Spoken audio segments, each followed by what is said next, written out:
investment needs. Receive your gold and silver fully insured and privately delivered to your door. Call Gold Silver Group, 800-679-0870, 800-679-0870. Tonight, Rivers of Light isn't opening this summer. Funny, I didn't know it was part of Avatar Land. Be useful if I had my video on. There you go. Animal Kingdom is turning 18 this week, so we're lifting its curfew. But only after the school year ends, buddy. And if you thought Monsters, Inc. Laughler had a bad acronym, wait to hear what Toy Story Land is pulling out of its... Watch it! Well, you get the idea. You've read WDW News Today, now you'll listen to WDW News Tonight.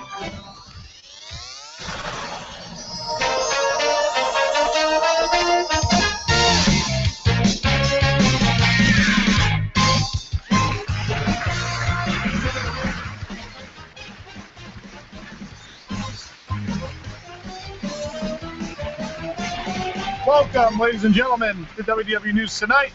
I'm Tom Corliss. You're still not. Joining me over there, Nicholas Sisser. Actually, has his video on. You can see him. Look, he's down in the bottom. Howdy, folks. Not wearing my race medals. Yeah, Nick. So Nick walked in like 20 minutes ago. He's like, keep forgetting we do a video show now. Could have worn my race medal. I could have. I should have. Yeah. I took them off this morning. Did the half marathon on Sunday. So wore them for a couple days, of course, afterwards. And just took them off this morning after right before showering and getting ready for work. Yeah. Okay, I wore them in the shower. Fine, whatever. You know the rust, right? Yeah, well. Nick, what a show we got tonight. This is, I think, top to bottom, one of the most exciting shows we've had. Careful. Careful with the bottom jokes. More on that later. We've got so much news. It's been a giant week for the company. On top of that, we have my personal favorite game we play, period, Disney Parks Pursuit, which combines you have to know Disney audio, you have to know Disney trivia, years things opened, Disney quotes, all these different things. And, of course, you win a fabulous prize from Theme Park Connection. We'll tell you how you can play shortly. We have a big announcement for WDWNT fans coming up at the beginning of the next hour. We're going to have a discussion about Animal Kingdom. We're celebrating Animal Kingdom all night tonight. You'll hear special audio. We have a big discussion in the second hour. Lots of really cool stuff coming up related to that. And the game is themed Animal Kingdom. Yeah, that's right. Disney Parks Pursuit. It's our Wild Edition. It's going to be all Animal Kingdom related. We've never done a single park version before, but it's all Animal Kingdom music, trivia, all sorts of fun stuff in that tonight as well. And people hate Tom, and we're angry about things, and all the other usual stuff. They sure do. You've come to expect from WDW News Tonight. Coming your way tonight, I think you're going to have a great time tonight, the next 2 hours, folks, and we may even go overtime because there's just that much to cover this evening. So let's probably not waste any more time. Nick, you want to get into the news, shall we? Let's do it. All right. Rivers of Light. We broke the story early in the week that it will not be making the summer debut at all at this point, it seems like. But that is not stopping Disney at all from bringing Animal Kingdom to life in the evenings. It's going to start Memorial Day weekend. A number of offerings will debut, including a Rivers of Light placeholder called The Jungle Book, Alive with Magic. And for the summer, Discovery River will become a stage for music and pageantry in a limited engagement show inspired by the hit live-action film The Jungle Book. Excited? Jungle Book, Alive with Magic is a live show filled with music and special effects that celebrates the new film and the classic songs now infused with an Indian influence. All right. So we don't have Rivers of Light ready, but enjoy the movie trailer on Miss Screen. Right? That's what it is. I'm glad they're doing something. Somebody came up with somewhat of a solution to this problem, and there'll be something. Yeah, it's great to have Jungle Book. The movie's a hit. Fantastic movie. You haven't seen it yet, I know. No, I was busy running a half marathon this weekend, Tom. You should still see this because it's a fantastic movie. And you have to see it in 3D, I will say. Yeah, that's what I hear. Yeah. It's a wonderful, wonderful film. Everything I hope these live action remakes will be moving forward. Not that Cinderella was bad. Cinderella wasn't. No, they're pretty good. They've been pretty good. Maleficent was a turd, and the Alice movie is the Alice movie. You don't like the Alice movies? No. I kind of do. And I'm actually really angry that there's going to be that Alice preview in One Man's Dream. Because I know they're going to try and tie it, because they've done with those previews, they try to tie them into... The Jungle Book preview had like clips of Jungle Book animated movies baby Yeah. forward. It's like, oh, celebrating tradition, and I get a horrible feeling they're going to somehow say that that's continuing the tradition of Alice, but they really have very little in common other than name. But anyway, I'll buy that. I digress. I don't care for those movies. So. No, I find them entertaining, and yeah, but I really can't wait to see the Jungle Book. Has Bill Murray, my favorite actor. I heard he does a great job, so excited. The rest of the lineup will be coming together as originally envisioned for the park. The Tree of Life awakens. The theme park's iconic Tree of Life will undergo extraordinary awakenings throughout the evening as the animal spirits are brought to life by magical fireflies that reveal colorful stories of wonder and enchantment. Jason, we have that video. Can we put that video up for people? They could see the Tree of Life coming to life, maybe. So yeah, they should have done a Star Wars Force Awakens tie-in with this and had midichlorians floating around instead of fireflies. Oh boy. So anyway, that would have worked. Yeah. So magical fireflies will reveal colorful stories of wonder and enchantment. High-tech projections of nature scenes take on a magical quality as they appear to dramatically emanate from within the Tree of Life. Sadly, though, no projections of falling tree limbs on net. Those will not be projected. Jason, I'm guessing we don't have video. That's not the one you sent me, I don't think. I don't know. Worked out in rehearsal. It did. We had video streaming. I don't know what happened. I have the Kilimanjaro Safaris? Maybe we'll have that later, Or Jason. the Rivers of Light. I'm going to move on to safaris if that might work at some point. Go ahead. See what happens. We also have Kilimanjaro Safaris After Dark. Each evening, the popular Kilimanjaro Safaris daytime experience is artfully bathed in the glow of sunset with special light. Oh, maybe we'll have video. Is this how Rivers of Light testing went? Oh, let's see. Oh, look at that. So now you can see it while I talk about it. Look at that. This is getting fancy now, folks. So each evening, the popular Kilimanjaro Safari's daytime experience is artfully bathed in the glow of sunset with special lighting, allowing guests to explore this attraction well into the night. During the expedition, guests can now encounter the nighttime behavior of the wildlife and better tune into the unique vocalization of the animals. Plus, there are 2 new species to discover, African wild dogs and hyenas. The savannah will also be home to the recently endangered tom stags, who was rescued from captivity. The type of deer, I believe. Deer in headlights. There you see the video. You can see the glow. The glowing lights above guests, but also over the savannah and on the animals. Look at that. Not quite super dark in that clip, but you'll see in later clips it gets real dark. This is exciting. This is cool. I'm excited because there's a lot of animals on Kilimanjaro that aren't supposed to necessarily be awake that much during the day. So it'll be interesting to see what they're doing at night. So. Yeah, I'm excited. I mean, the visibility looks good. I mean, it's not anything too crazy, and yeah. I guess the lights are kind of well hidden, right? Like anything else out there. It seems like, yeah. Look at that. That's a really great shot. Look at the giraffe just walking. Yeah. In the dark. It's really neat. The animals looked really active in this promo video. Well, I mean, it is a promo video. So keep in mind they're not going to have shots of them just sleeping. Best of the best. You see that glow? Like I can see. You can see the glow in some of the shots from the orange lights. Yeah. So it's neat. I'm excited. This will be cool. Also coming, we got the Harambe Wildlife Party. When the sun sets, the popular village of Harambe will become a hotspot with new Harambe Wildlife Party, spelled with an I, so you know it's good. Here, party animals, quote unquote. That was actually in the release. Very funny. Can dance alongside a variety of entertainers and local street musicians and enjoy the lively rhythms of African music. Guests can also partake in exotic foods and libations and explore the diverse wares of village artisans and merchants in the vibrant marketplace. Harambe Wildlife Party. Yeah. We also got the Discovery Island Carnival. The spirited community of Discovery Island has come together to celebrate their love of the natural world with the Discovery Island Carnival. This nightly experience will captivate guests with lively music, jubilant dance, vibrant costumes, stilt walkers, and tasty culinary creations winding from one overpriced coffee shop to the other. Hey. Well, because you got Joffrey's and right. That's good stuff. You gotta stay caffeinated if the park's gonna be open so late. I lost the chat.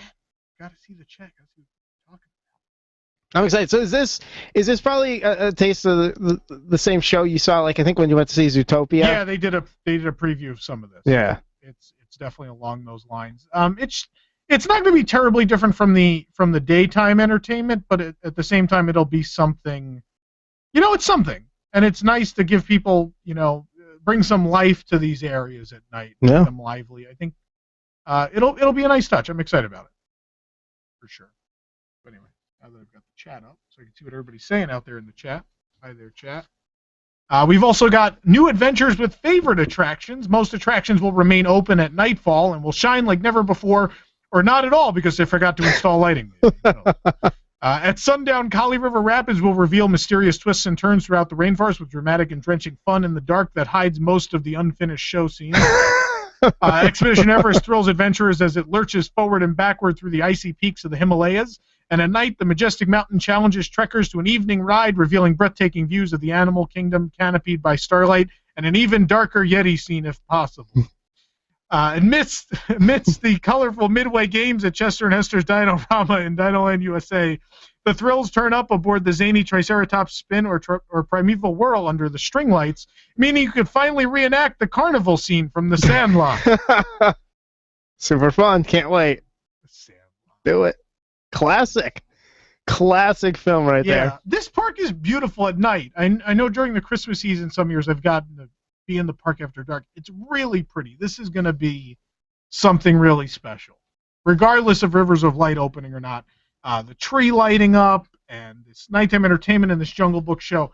This is going to be cool. This is all going to be very neat. Yeah, it was always fun to be in the park at night. I remember doing the Harambe Nights and various other events that took place at the Animal Kingdom. Got to see it. And it's gorgeous. It's gorgeous, and it's great that we're going to get to experience this because that park lit up is beautiful. So, absolutely. So we good stuff. All joking aside. Yeah, no, I mean Everest at night is great. Yeah. Beginning May 27th, Animal Kingdom is going to be open nightly until 11 p.m., and that's going to last at least through July 2nd. There's no word yet on if any extra Magic Hour evenings will extend past this time or if they will just be replaced with a $150 add-on. So, yeah, we don't know what the hours will be after July 2nd. They might even be longer. Who knows? We just don't know yet. So we'll see what happens. But this is great, 11 o'clock every night. So we know May 27th is the hard start date. We don't know if they're going to soft open any of this stuff, but for sure May 27th, we're going to have everything I just talked about running. So, speaking of things that'll be running beginning May 27th, Tiffins, the newest restaurant in Discovery Island at Animal Kingdom, will open that weekend. And the Disney chefs have been hard at work to create inventive dishes inspired by the world's travels of the park's creators. And if they finish the restaurant early, these chefs will go on to help with Rivers of Light. Jeez. From the familiar to something new. I love that joke. It's a really good joke. It's the best. I'm so proud of it. Can you see that? If you've never heard this show before, we do stop to comment when the jokes are actually kind of funny. And their little chef hats out there on the river. Just with the knives, like, is this happening? Am I helping? Is this working yet?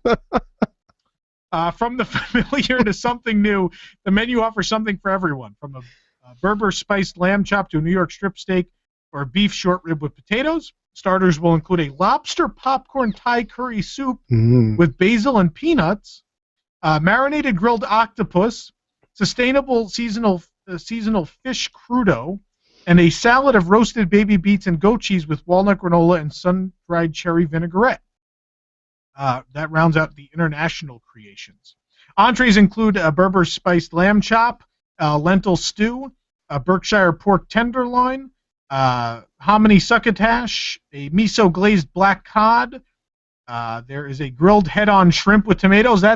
Sounds like the head-on shrimp they have at Trader Sam's, which, by the way, is my favorite entree at any Disney restaurant on Earth right now. Really phenomenal. Really? Looking forward to this. Seasoned so great. Seriously, huh? It's light. You don't feel like you overate. It's nice in a theme park to get an entree that's filling, but you don't feel gross after. You said that's at Trader Sam's?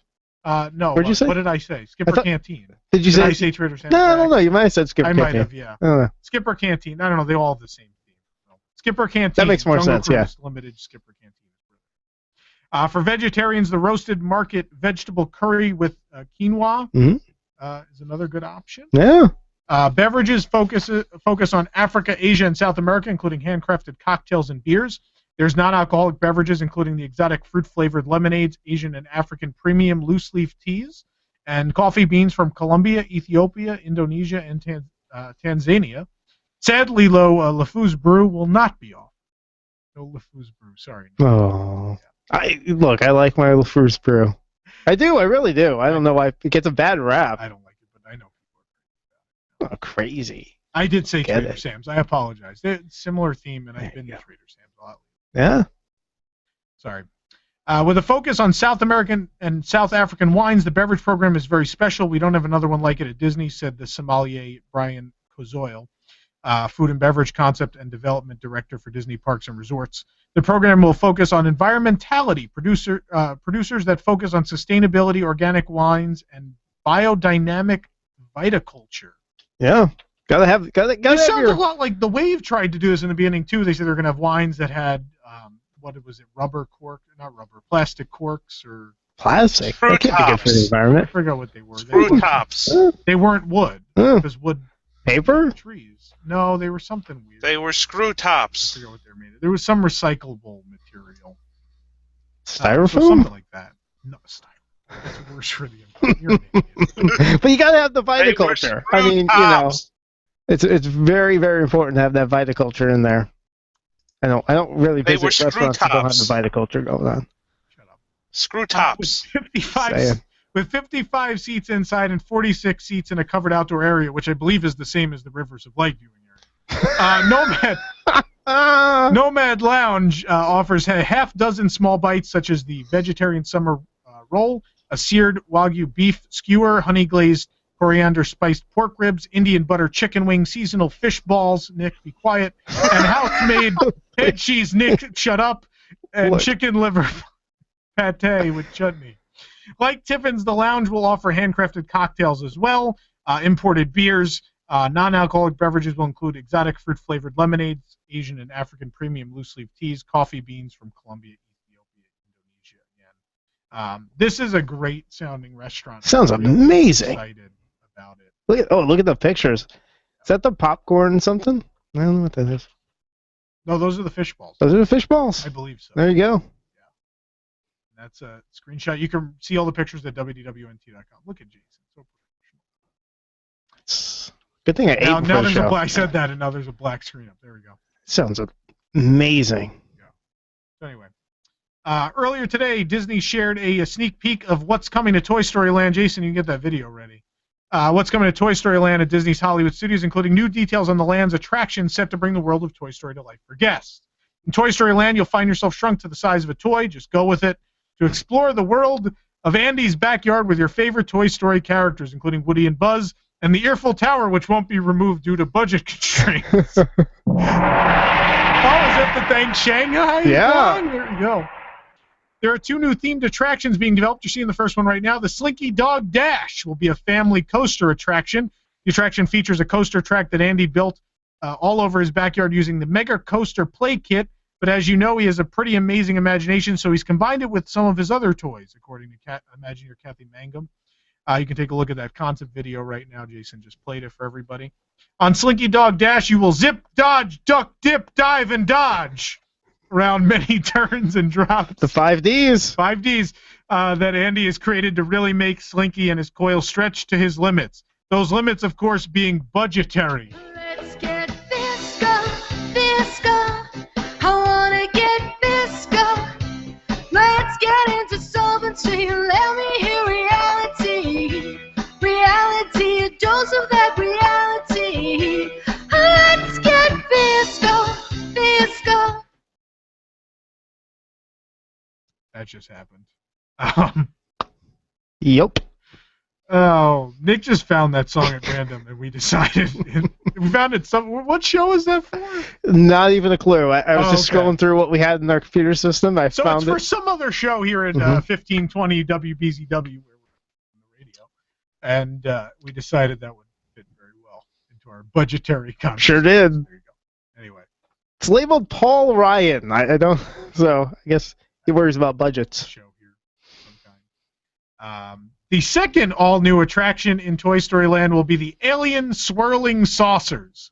This attraction, designed as a toy playset that Andy got from Pizza Planet inspired by the first Toy Story film. Aliens are flying around in their toy flying saucers and trying to capture your rocket toy vehicle with the claw. Alien swirling saucers. You know, Nick, do you know what the acronym will be for this attraction? The Alien? No. Yes, it's going to be the ASS. Please stop. Look, you can see a picture of it there, the ASS. Tread lightly, Tom. Do you know what that spells, Nick? Tom? No, it doesn't spell Tom, but you, sir, are saying that Careful are there. an alien swinging saucer. Thank you. Nick, I cannot wait to get all up in the alien swirling saucer and swing around. I just can't wait. It's going to be such a good time in the ASS. Hopefully these videos make you enough money to pay the FCC after that. What? It's the alien swirling saucer, the ASS. It certainly is. Not to be confused with the Corn Dog Observatory Committee, the COC, of course.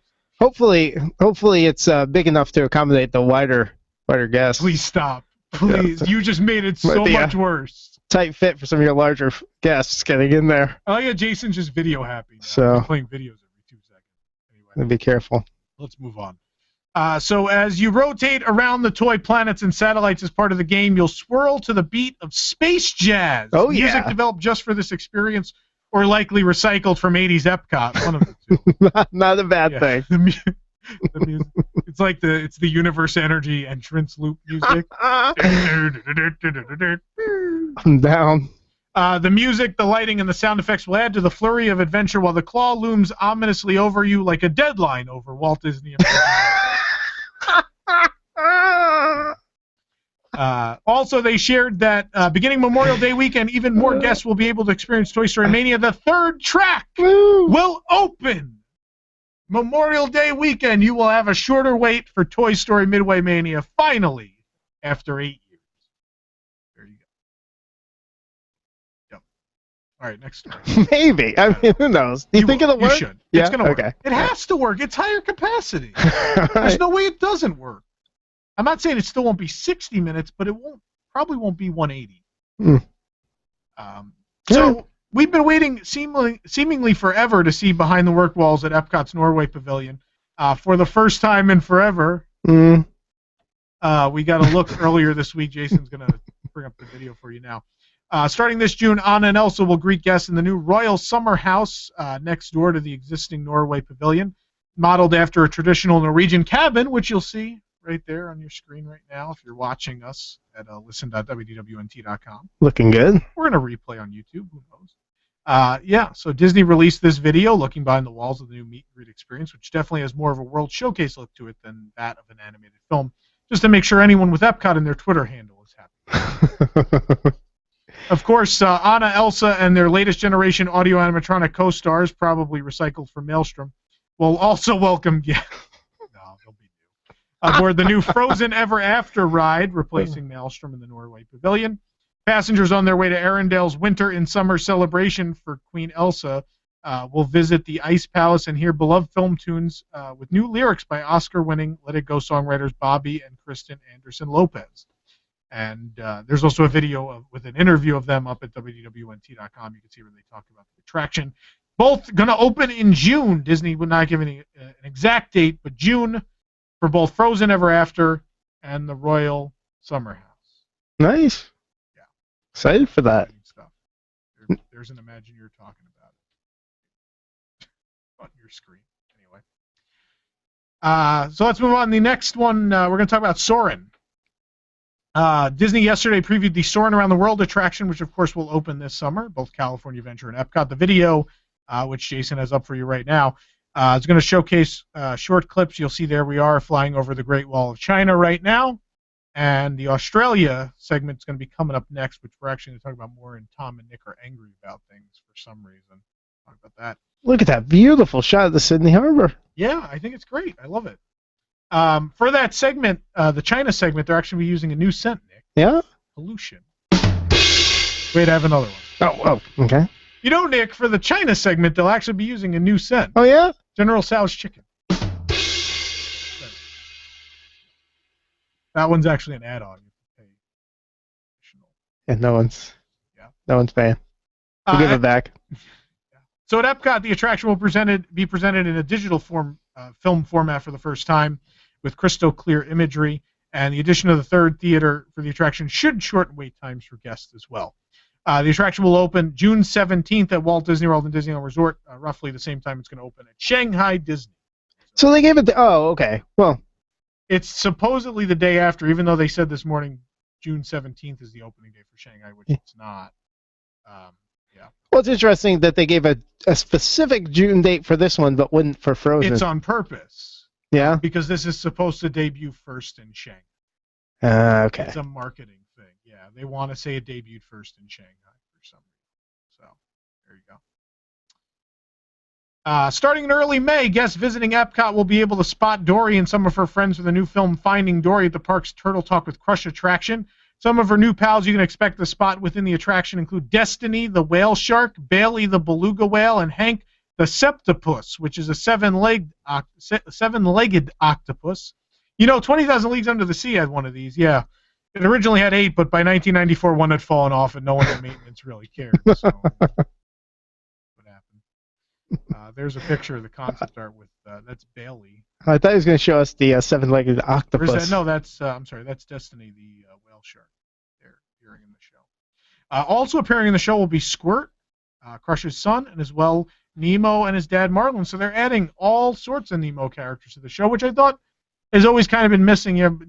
Dory always appeared, but I felt like you could have more of these characters appearing. It's a good show. I like Turtle Talk a lot. I'm excited about that. Oh, I love Turtle Talk, and it's magical to the kids. It really is. Oh, it's still great. It's very cool, and it's one of those that, I guess they just go on to other things. It's just you wish they updated it, and a little bit more often. Yeah. Anyway, for the sake of time, I'm gonna leave Elena of Avalor till next week. Anyway, but I do want to talk about this. A few weeks ago, we showed you It's a Small World. They have this new interactive ending, which says goodbye to you. It's a personalized goodbye. We talked about that here in the show. So now at Rock and Roller Coaster, when you walk through the beginning of the queue, they actually have posters that will say your name and like a performance date thing. It's actually pretty neat. It looked really neat. In the posters, they had a variety of them, it seemed. It has like your hometown. It says like you're performing in your hometown. Oh, I didn't even notice that part. Yeah. No, it's really neat. That's cool. As well, the Hitchhiking Ghosts of the Haunted Mansion are getting into the act. Along with a series of new animated sequences, the Hitchhiking Ghosts at the end of the attraction may now leave a tombstone with a guest's name on it lying behind, or even remark that they're following the guest home to their home state. They thought about adding the tombstone effect in Mission Space, but I thought it was in poor taste. Now, all right, will they say your hometown? Or is it just It's like a sign. It says, we're going to blah, blah, blah. Okay. Like we're going to Florida. There it is, Florida, here we come. Oh, there we go. Yeah. I like that. This is getting a bad rap. I don't know if it belongs in the Haunted Mansion, but this is really cool. See, that I like a lot better, because that's still in the same vein, but more interactive. I like the name on the tombstone. Yeah, I love the tombstone. The Florida Here We Come thing, I think, is kind of cheap. But I really like the portrait thing. Like, those kind of effects, I'm on board, because that's still using the same technology from when the scene debuted, but in a a more personalized way. I think the Florida Here We Come thing's a little forced. Does this replace the switching heads and all that? Yeah, that's gone. Okay. So these are new animations. Those are history already. Wow. They did not last terribly long. Yeah. There you go. No, I like it. I really do. No, I do too. As long as it, works and keeps up with everybody. Yeah. No, it's cool. Seems to be working well. Yeah, so far. I mean, it's kind of in testing. All this is kind of in testing right now, but things seem to be going all right. So anyway, Jason's just reading a photo report down there. I don't know what's going on anyway. Jason, we can see you reading a photo report. I don't know. Is that what do you got, the Tower Bar picture up? Why? Why not? Anyway, we're not even talking about it this week. Hey, while the Tower Bar's up, I want to stop and talk about this. What was this? This was a comment under the post or Facebook. Where was it? Under the post on the website for on the WDW for the Tower, which we've confirmed at this point. Yeah. This was an actual comment. Now, Nick printed it in a way with all the spelling errors and everything where it actually looks, I think it looks like a ransom note. I thought about cutting out the letters and out of magazines and pasting them together for you. So yeah, I'm going to read it to you. I do not know what different dos make to that. I have never been to WDW. I cannot offer it. People say the bottle of water, it's $5, very cheap when this park, if they charge people $1 per day, still will make $1 billion. I do not know why it is so expensive. To me, it is just a ripoff. You seem to really like lately reading these ridiculous comments we get. There's a fair amount of them. How much do you charge? I like the double commas. The double commas is great. Oh, Ford it is wonderful. Afford it. Batel. I also like the 5 with, but I guess that could be just someone from another country. I like this is probably just someone with a language barrier trying to write in English. They did a pretty decent job, honestly, but it's just fun. It's just fun. They went through the trouble of capitalizing DW, but not the first W, too. I think they just missed it. Yeah, I don't know. Maybe this just went through Google Translate. But yeah, that happened. Nick thought it was funny, so I wanted to throw it on there. I don't know. Nick thought it was funny. I did. Really funny. I do like making fun of people's comments, so keep them coming. Run out of time. Amarettes Patisserie, a new shop opening in the town center of Disney Springs May 15th when the town center opens, showcases the work of Walt Disney World Resort pastry chefs in a whole new way. Just like many of the new areas coming to the Springs, Amarettes Patisserie also has an elaborate backstory. Established as one of the first shops in the town center circa 1900s and passed down through the generations, the patisserie is currently owned by artistic sisters Cara and Sarah, where they pour great care into designing and creating the most unique and artistic pastries, since Amarette means a little love in French. Classic and contemporary cakes and pastries are the stars in this high-end pastry shop. I guess they're just trying to raise money so they can go to Disney after hours. Where guests can watch pastry chefs decorate signature cakes in the onstage finishing kitchen. You need to have a bake sale. Yeah. Every item features boutique-style packaging inspired by old-fashioned hat boxes, lending them to the sophisticated feel of the location. Also, of course, Nick, inspired by the infamous removed hat box cake from the Haunted Mansion. You know, the Hatbox Ghost, he had a box with cake. The cake in it. He was bringing pastries. There was going to be a swinging wake, so he's like, I better bring a cake. So the Hatbox cake came along. Look it up, kids. I'm sure you'll find it on a Jim Hill article or something. Delicious. We're idiots. They're a little stale by now. Menu items will include classic macaroons, chocolate chunk cookies, eclairs, New York-style cheesecake, and opera cake. Special sweets have names like Reflections in Memphis, which is a peanut blondie with bacon, banana, and chocolate, which sounds amazing, by the way. The Strawberry Fields of OC, which is a strawberry mousse with basil, sugar, and lemon curd. And my favorite, the Pandora Panna Cotta, a blue cheese-flavored dessert that takes forever to bake. Avatar Joke of the Week. There you go. Amarette's signature cake, of course, is 10 layers of delectable flavor and textures. Ooh. Fancy. And Amarette's, of course, features a few beverage options as well. Champagne, sparkling wine, their hot chocolate ganache, which is a cupful of sippable chocolate. And you could also opt for a glass of cold milk, coffee, or tea. But still, no LeFou's brew. I'm the only one that thinks that's funny anyway. Amarette's Patisserie, again, patisserie going to open on May 15th. Beginning May 22nd, you could pre-order cakes by calling 407-934-3500 with 72 hours advance notice, which is probably about the notice we're going to get for Rivers of Light opening at this point. So, anyway, that's the news! Sure is. Nick, we have a game coming up. We do. We're going to play Disney Parks Pursuit. Wild Edition. It requires you got to know Animal Kingdom music, trivia, all sorts of fun stuff, and the prizes we're going to let you pick. I still have Haunted Mansion issue #1 variant covers, which are now history. They're gone. Mm-hmm. Or you can pick a different prize from Theme Park Connection. But to call in and play, Nick, it's 407-774-8255. Sure is. 407-774-8255 to call in and play. We need 4 contestants. It's a really fun game. Test your knowledge, and you can win some fabulous prizes. But with that, we'll be right back after this commercial break.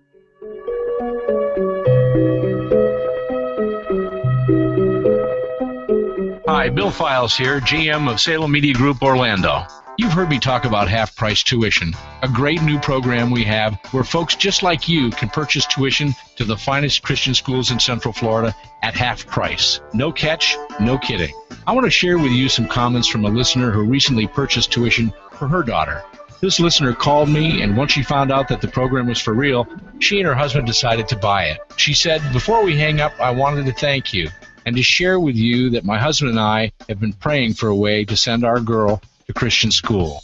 Your half-price tuition program has made that possible. Thank you. This is what it's all about. If you or someone you know could benefit from our half-price tuition program, I hope you'll give me a call, 407-618-1760, or visit our website, AmazingRadioDeals.com. Half-price tuition, another positive idea from Salem Media Group Orlando. Schools like the Geneva School and Altamont Christian School are available right now. Go online to AmazingRadioDeals.com. Mom, we're hungry and we're all out of frozen flakes. Yeah, there's not even any Tangled Toast Crunch left. Did you check for Oliver and Kozo's? Dad finished them yesterday. Hey kids, are you all out of your name brand Disney movie breakfast food? Yeah! Then try these. It's the Brave Little Toaster Strudel. What's that?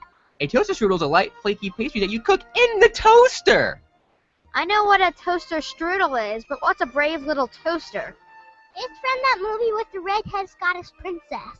No, it's a forgotten Walt Disney classic where a toaster has to overcome his fears. And now it's breakfast treat for the whole family. Is that the one with the talking lamp and vacuum cleaner? Yes, sir. What's that other thing? It looks like a face cloth. I thought it was a pillow pet. I think it's an electric blanket. What's an electric blanket? Brave Little Toaster Strudel, the breakfast treat based on John Lasseter's Biggest Mistake. Along with Captain Neo Crunch, it's a part of a complete and balanced breakfast. Do they even still sell this movie?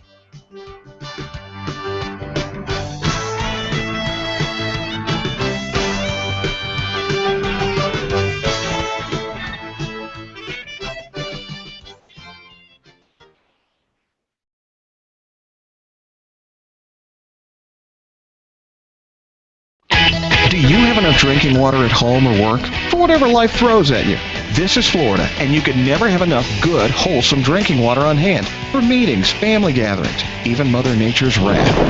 Be prepared with Carolina Highland Mountain Spring Water delivered directly to your home or business. Call 407-851-7144 or online at carolinabottledwater.com. There are no delivery fees, no contracts, and now take advantage of their Be Prepared delivery special in individual bottles, dispensers, and coolers. The purest water delivered to your doorstep. Guaranteed. Get started now. Call 407-851-7144, 407-851-7144, or online at carolinabottledwater.com. Refreshing taste, unrivaled purity, the healthier choice for home or office. Carolina's Highland Mountain Spring Water. Call 407-851-7144, online at carolinabottledwater.com. Refresh today. J.P. Morgan is now holding a record 55 million ounces of silver. Goldman Sachs and HSBC recently purchased 7.1 tons of physical gold. What do these fat cat bankers and mega money managers know that you don't? They're expecting another financial crisis, and over time, gold and silver win. Silver is trading below its production costs and is predicted to double by 2020. At Capital Gold Group, we offer gold and silver for direct delivery. Plus, our specialty is IRA rollovers for the ultimate in IRA security. Be one of the first 20 callers today to receive our free gold and silver buying guide. Capital Gold Group is A+ rated with a Better Business Bureau. So call now and see what investing in gold and silver can do for you. Call now, 800-430-7568, 800-430-7568, 800-430-7568. That's 800-430-7568.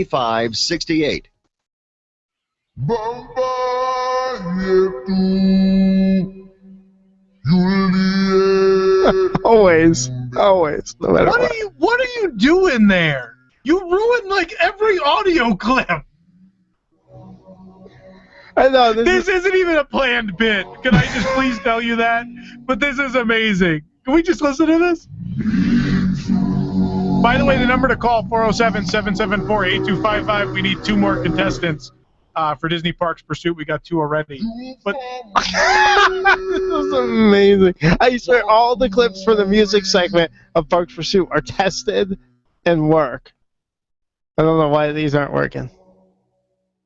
Why'd you turn it off? Go for it. Until we get more calls, we will subject people to this. Call into play or you will hear more of this horribly slowed down version of the Kilimanjaro Safaris music. This is amazing. This is the, like, demented version. If you play it backwards, you hear, like, Ringo's dead. Tom is dead. By the way, Mug of the Week, Animal Kingdom Celebration. It is my Animal Kingdom opening day mug. Look at that. That's good stuff. Cute giraffes. Are we gonna wait for more calls or No, gonna be angry? I think Let's be angry. I think we're angry about stuff, Tom. I have access to the entire curse word library. This new console is done. It's a damn poor mind indeed. Can't think of at least 2 ways to spell a word. No privacy is all around this flight. I don't like Sam. I don't like Shane. It was bad. It was awful. I was terrible. Get him away. Hey, boo! There you heard Andrew Jackson, who used to be on the $20 bill. Remember that kid? He's angry today. He's angry can't think today. of at least 2 ways to print a $20 bill. Yeah, I got kicked off for Harriet Tubman. Good for her. Also, she absolutely deserves No, totally. I still think if they were going to do any woman first, I think Betsy Ross, made more sense to be the first woman they did. But Harriet Tubman Betsy also Ross, she sewed the flag. Yeah, but I think, like, Harriet Tubman that would've been freed great. slaves. Like, yeah, but if she was, like, on the front of the bill and on the back you had, like, the flag, like, being sewn. I think Harriet Tubman definitely made a bigger contribution in American history, absolutely, and to people's lives. But you can do that to a different one. Yeah, I'm for both. We should have both then. Both? There you go. I think they'd both be great. Yeah. Neither one a bad choice. I'm all for changing up the people on the bills. I think the only untouchable to me is probably George Washington. I don't know. Lincoln on the penny. Yeah, I guess Lincoln on the penny. Yeah, I wouldn't touch it. Fair enough. All right, so Tom, as you may or may not know, I did a Run Disney event this weekend. I know. You haven't stopped talking about it, as most people who do these events. Look, you know I'm not as bad as other people. The Star Wars Half Marathon weekend, it was overall a lot of fun, but there were some very, very, very serious problems. And the first problem that we ran into, literally, was they decided to have the start and finish line at 2 different places. So we drove to Epcot, parked our cars, went to the start line at Epcot. The finish line was at ESPN Wide World of Sports. Okay, fair enough. They're going to shuttle you back wherever you came from, whether it was a resort or if it was back to Epcot. But first of all, so we started there, and then they ran us on this course that ran us through some of the narrowest roadways at the beginning of the course when everybody's bunched up together. It was a nightmare. Now, I'm not one to, like, speed ahead of people or, go at some really, fast clip through the race. But you literally couldn't move. People were shoulder to shoulder. It was like parade time in the Hobbit Magic Kingdom or something like that. You were shoulder to shoulder with everybody. You couldn't move. It was a miserable experience. Usually those more narrow parts of the courses are later on in the course. So first of all, I think they just they planned out this course really, really poorly. And it was that narrow spot kind of behind Boardwalk, as you head over towards studios there. Really, really bad. Then, on top of that, we get done with our race, the 10K and half marathon. At the end of the 10K, get back to the ESPN Wide World of Sports. You're tired, you just ran, you want to get back to your car, you want to unwind and everything.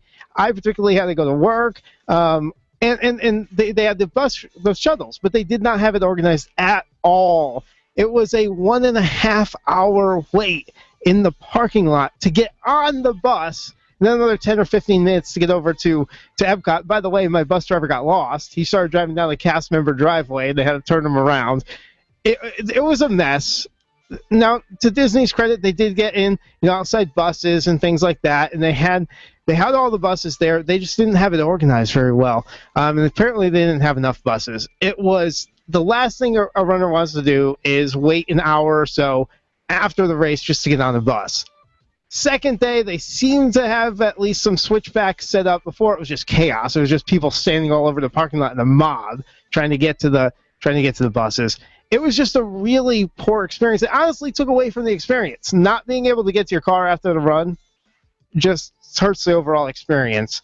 And I don't understand the logic. I'd really like to know the logic for starting in one place and ending in another. I don't know what that does for Disney. I don't know if they thought that would help traffic flow or whatever, but it was just it was a poor experience. One other thing, Tom. I'm also very mad at people who enter a Disney race and think that they're going to run a smooth race. Now, other than that bottleneck at the beginning that I talked about, that's not really normal. But it is normal that you're going to have a lot of runners there that don't really care about time. They're just walking or jogging or getting character photos. They're more interested in that.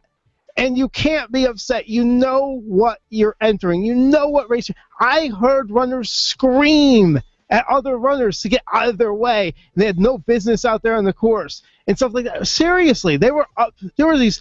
And I'm like, shut the hell up. People think this is the Boston Marathon? I don't know, but it's not even a full marathon. It's a Star Wars half. Right. It's not even the real one. If you want to take it seriously, you can, but you can't enter a Disney race and be upset that most people are not taking this as seriously as you. Most people like me are walking, taking in the sights and the sounds, getting character photos, and just having a good time. We're not trying to break records or do anything like that. So calm down, people. Like, those are the people, Tom, that you get upset at, that you make fun of. And I understand that. And seriously, they hurt the experience for everybody else because it's ridiculous. Someone mentioned The Office. There is an episode where they do a 5K, and it's, where are we? I don't know, 5K away from The Office. He doesn't make a circle. He just makes it. Yeah. So they're 5K away from The Office. But anyway. Disney needs to loop those back. Every other race that I've done looped right back, start, finish line, same place. So. All right. Very quickly, I want to talk about this. So we posted the Soarin' Around the World story, which has video of visiting China and Australia. This was what? This was in the comments section under the post? That's all on Facebook. This is WDWNT okay, Facebook. WDWNT's Facebook.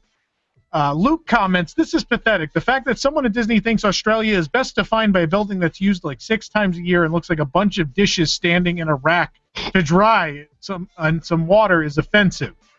They could have filmed Uluru, or Aries Rock, as it's also known, the Outback, like the restaurant, the American chain restaurant. Onion blossoms, blooming onion. I'm just trying to make them angry. With the gorgeous rivers and whatnot, and the rainforest up north, and the massive crater in Tasmania, or even the 12 Apostles are a better site than Sydney Harbor. There are easily 100 sites better suited to be shown off than what they selected, but because there are too many Americans that have no clue about what exists outside of the USA, they stuck with the basics. True. For Soarin' Around the World, it feels like it's just going to be soaring around the places you already know about. So then MB comments, or they could have just skipped Australia altogether. Relax and settle your irrational responses for things that, I don't know, might be important. Luke, it's not irrational to want my country shown off in the best way possible. Disney are not doing that. No, they is not. Jeff commented, Luke, Sydney Harbor is beautiful, iconic part of Australia. They can't include every part of the country in 10 to 15 seconds. Grow up. Luke comments, see, the only people who think they are not from Australia, Sydney Harbor is congested junk of a location. The Outback is the heart of Australia, and Uluru is its core, and that is what should have been there. Heck yeah. And then Steve K said, wah, stop whining, Luke. I'm sure it's going to be great. All right. It didn't go where I expected. Here's my issue.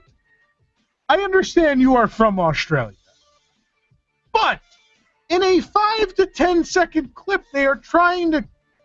It has to be recognizable. There's not going to be a subtitle that says "You are in this place."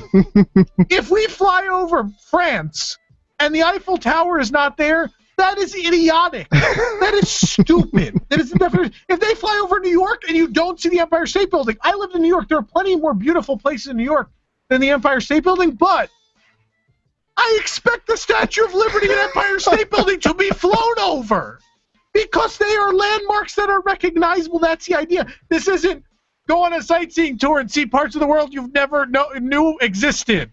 No, that's not what Soarin' is. It's about, oh, it feels like I'm flying, and oh, now we're there, and oh, there's this smell, and oh, there's this happening. It's things that relate to smells or sensations and things that can relate well in an attraction, not necessarily. They're not trying to show you parts of the world you've never seen before. That's idiotic. While I understand your point, and I don't disagree, it's idiotic for a theme park attraction.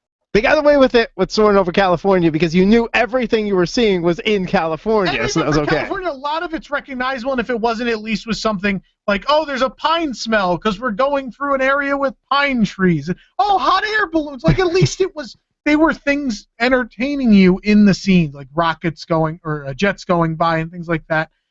So it worked, but, it's like if we go to Anaheim and don't fly over Disneyland. It's idiotic. Like Garden Walk becomes the finale of Soarin'. It's really, really dumb. Anyway. All right, so Tom, we have 2 contestants still for Trivial Pursuit. We going with 2, or we got to put the call out for more and then see what we get. Let's go to a quick break. Yeah. Let's see if we get more callers. The number, and even if you played last week or the week before, call in. We need 2 more players. 407-774-8255. Really great prizes. The game is not that hard. It's really a lot of fun. If you've never called in before, we promise we have a lot of fun on this show. And I'll tell you what, everyone who calls in this week at least gets mailed some sort of prize. I want to make sure we'll entice people a little more. Everybody who plays gets a prize. That's true. So call in, 407-774-8255. There we go. You have like a minute. Well, like a minute? You enticed them. Yeah, a minute. All right.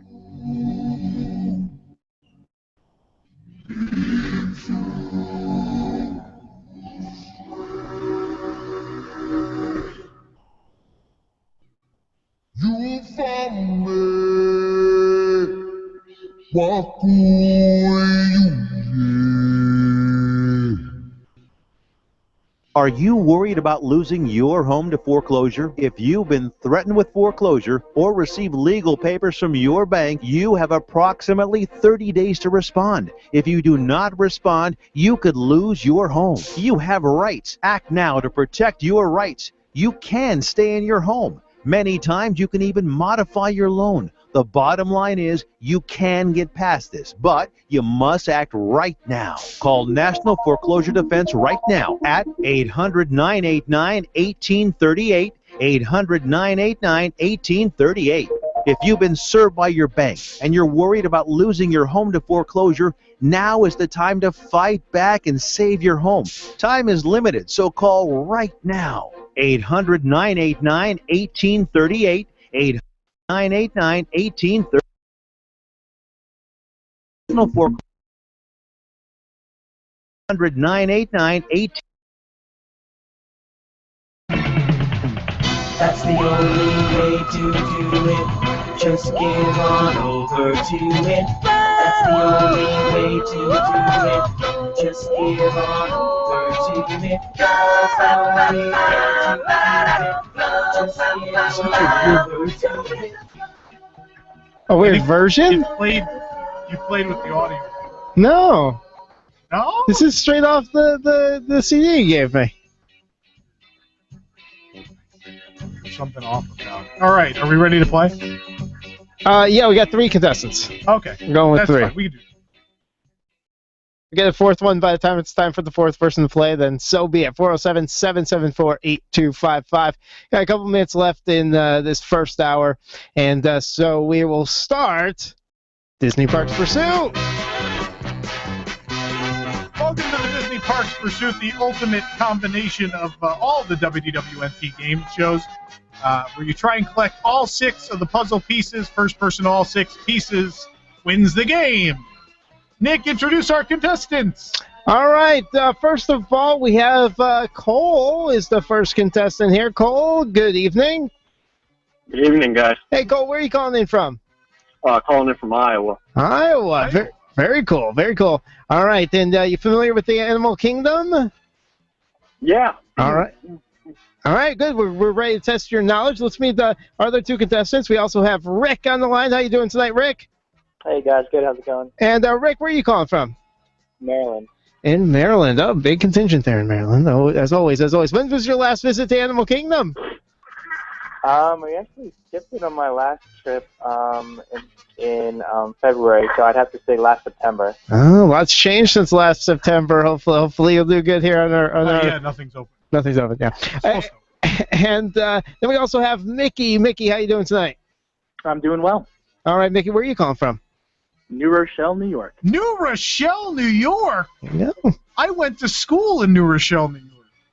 Yep, you're an alma mater of Iona, if I recall. And I also went to Salesian High School, so both my high school and college there you New go. Rochelle. All right, cool. Well, these three contestants are going to play Disney Parks Pursuit Wild Edition with us tonight. So a little bit about this the show. Basically, it's just like Trivial Pursuit back home, and we have 6 categories to do tonight, and basically the idea is to get one question right in each of the 6 categories, and fill out your pie chart right here. Basically like Trivial Pursuit. Okay, I'm going to go that way. So tonight it's a little different. We have some of the usual categories. There's music, which is Name That Disney Parks Tune. If you pick this one, Nick is going to play, hopefully, a piece of music from Animal Kingdom. They are. Okay. They're tested. And you're going to have to tell us where that song is from. There is time, which I'm going to give you an event. Tell me the year that event took place. There is trivia. There's going to be a trivia question, Animal Kingdom related tonight, of course. Food, you're going to tell me what I'm eating at Animal Kingdom. There is quotes, where I'm going to give you a quote from an Animal Kingdom attraction or entertainment offering. You tell me which one it is. And instead of places, we've got a new category tonight. It's called Animal. I'm going to give you 3 clues. Tell me what animal you can find at Animal Kingdom I'm talking about. So those are our 6 categories tonight. So you're choosing music, animal, time, trivia, food, or quotes. First person to all 6 pieces wins the game. I know we have a hard break coming up. How soon is that? We do. We only have about a minute left. So that will take care of the introductions. We'll start the game when we actually return. But we can take a 4th contestant. We can take a 4th contestant now. We have plenty of time. 407-774-8255. You've heard the rules now, so maybe that'll entice you to play. Right? Are we going to do before or after the game? We want to handle our big announcement. We're going to do that. We're going to make people wait till after the game. They're going to wait till after the game. All right, we have a big announcement tonight about the future of WDWNT, a cool new thing we're doing. We're going to announce at the beginning of the next hour. We've also got an in-depth discussion about Animal Kingdom and Summer Awakens coming up. And Who Hates Tom? Oh, yeah. Now, still all that to come on WDW News Tonight. Hour 2 coming up.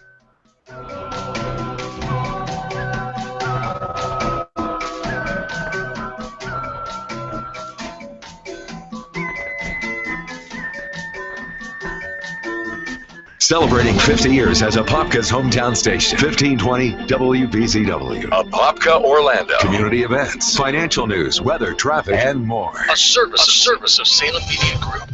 Breaking news this hour from townhall.com. I'm Keith Peters.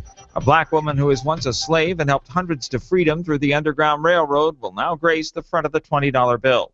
Treasury Secretary Jacob Lew says Harriet Tubman will replace President Andrew Jackson on the currency. For the first time in more than a century, the front of our currency will feature the portrait of a woman, Harriet Tubman, on the $20 note. Lew says he made the decision after Americans from coast to coast poured out their views on who the currency should feature. I've been particularly struck by the many comments and reactions from children, for whom Harriet Tubman is not just a historical figure, but a role model for leadership and participation in our democracy. After a strong outpouring from people across the country, Alexander Hamilton will remain on the $10 bill. There's word that Volkswagen has reached an agreement with the U.S. government to compensate owners of diesel-powered cars that cheat on emissions tests. According to a person who's been briefed on the matter, VW would spend just over $1 billion. There are no final details yet on just how much money each car owner would get. Some would have the option of getting their cars repaired or having Volkswagen buy them back. Forecasters are predicting more rain for the inundated Houston area, and Houston Mayor Sylvester Turner says area residents need to be cautious and alert for rising waters. We're just praying for that we'll have good outcomes, not just for the people in the city of Houston, but for everyone throughout our state. He says their number one priority is to take care of those forced out of their homes into shelters. Michigan Governor Rick Snyder says 2 state employees who are now facing criminal charges in connection with the Flint water crisis have been suspended without pay. The charges include violations of Michigan's safe drinking water law. The utilities administrator for the city of Flint is charged with tampering with evidence for allegedly changing the results of water tests. On Wall Street, the Dow up by 43 points, the Nasdaq rose 8, the S&P advanced 2, and oil up $1.66 to $42.74 a barrel. More at townhall.com.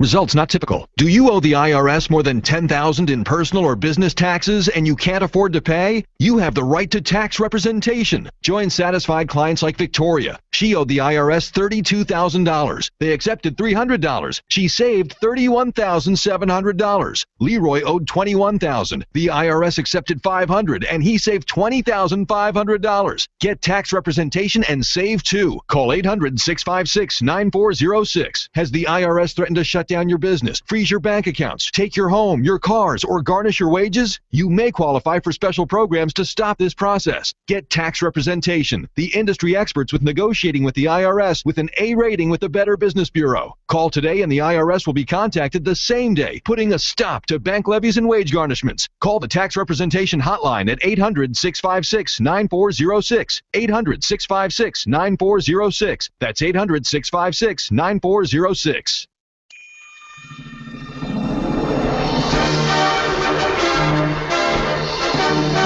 Welcome back to WDW News Tonight, Hour 2. We are live on AM 1520 WBZW and as well at listen.wdwnt.com, Hour 2. And finally, I know we're running horribly behind schedule. There's so much news and stuff this week. But now we're going to play the Disney Parks Pursuit. We have a fourth contestant now. Yeah, let's introduce our fourth contestant here, Tom. Chris is with us now. How you doing, Chris? Doing all right, thanks. How are you? All right, Chris, where are you calling in from? Virginia. From Virginia, all right. We got calls from all over the country tonight. Very good, very good. And Chris, when's the last time you've been down here to Walt Disney World? It was in February, actually. Oh, okay. Not too long ago. So you up on your Animal Kingdom knowledge? Somewhat. Somewhat. All right. The enthusiasm is overwhelming, Tom. I have a good feeling about Chris. So, Chris, hold on. You're our fourth contestant here. And, Tom, you ready to start a game? We're going to bring up Cole, who was the first one to call. So Cole is up first. So Cole, here's what we do. You need all 5 pieces to start the game here. So I'm going to ask you to pick one of these categories. If you get it right, you keep going until you get one wrong. And here are your 6 categories to choose from: music, places, time, trivia. What am I missing? Places got changed. I was going off the thing. So music, animals, time, trivia, food, or quotes? Let's go with quote. All right, quotes. Give me a number 1 through 8. 2. We're not going to make it. We're not going to make it. That would be dinosaur. All right, who says it? Oh, who? Oh, Seeker. Yeah, Dr. Seeker. There we go. You got it. So Good job. You got your quotes pie piece already. Got the quotes pie piece. Fill in his little drawing over there. Are you coloring again? Yeah. Oh, I should use my crayons. You should use your crayon. You could do the different color pie pieces. Oh, do that. All right, Cole. Up next, you need music, animals, time, trivia, or food. Let's go time. Time. All right. Give me the year of the event. Give me number 1 through 8. Let's go 5. When Pandora, the World of Avatar, is scheduled to open currently? 2017. 2017 is correct. All right. Very good. That was the one comedy one you got. All right. Well, that's 2 pie pieces now. So 2 down, 4 to go. You need music. You could sweep here. You just got to get 4 more in a row, man. That's crazy. Music, animals, trivia, or food? Let's go music. All right, Nick, this is all you. This is your department. All right, 1 through 12. 12. All right, here you go.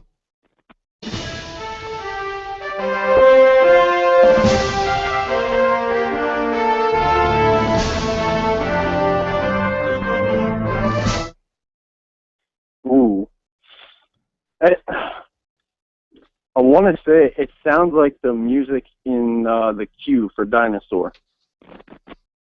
Is that your answer? Yeah, I'm going to go with that. All right. Give it to him. There you go. That was not number 12 on the sheet, though.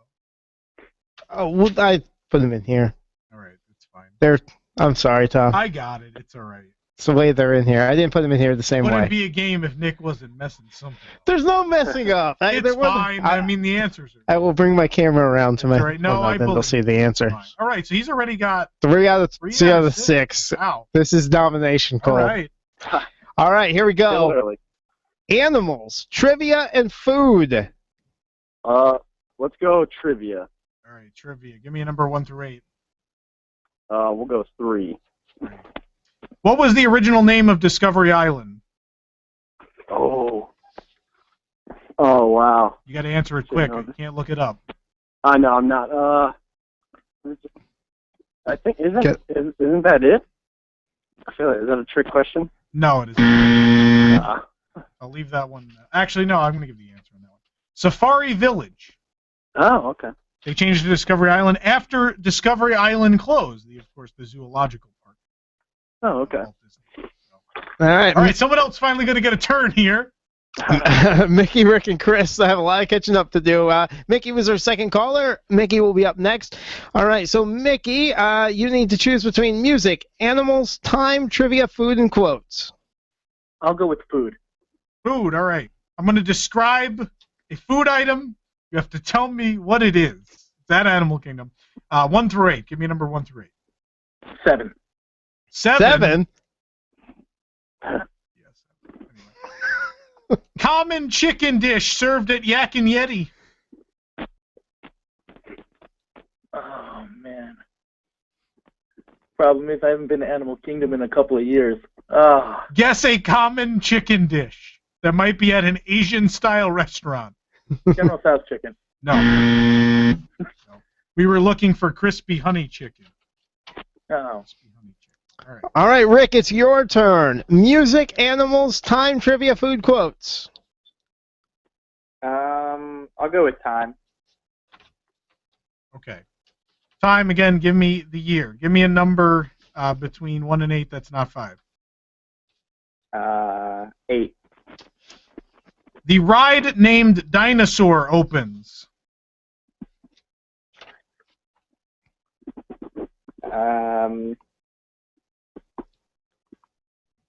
2001. Incorrect. I'm going to leave that one open. All right. Then that brings up Chris. Chris, music, animals, time, trivia, food, quotes. Let's go with quotes. Quotes, all right. Quaharini. Kilimanjaro Safari? That's right. Do you know what it means? I don't remember. It's go well. We say it at the end, but you didn't need to know that. Excellent. That's a correct answer. All right, very good. 5 pieces left. Music, animals, time, trivia, food. Music. All right, music. Pick a number 1 to 11. 7. 7? Yeah, 7. All right, here you go. What place in Animal Kingdom is this from?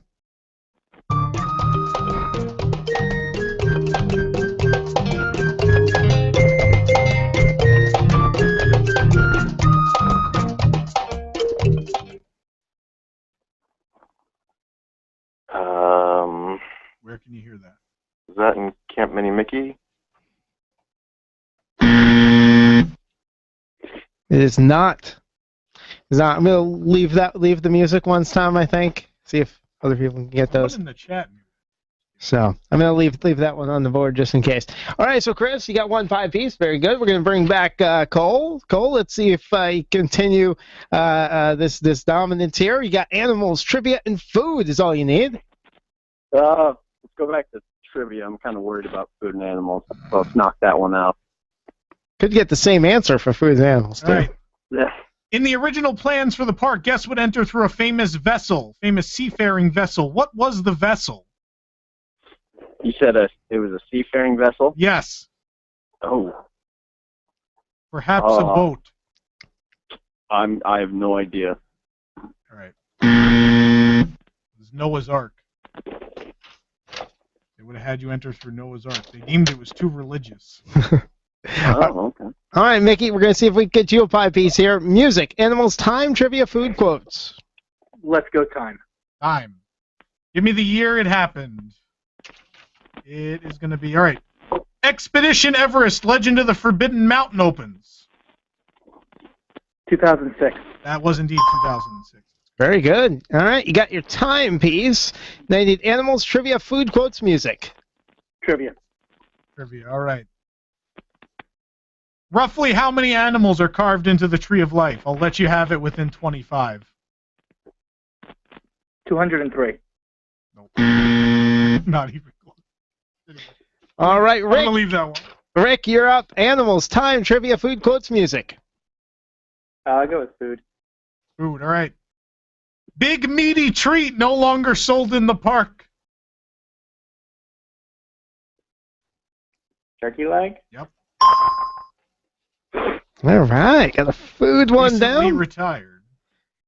All right, Rick, 5 pieces to go. Music, animals, time, trivia, quotes. Quote. All right. Come in, Simba 1.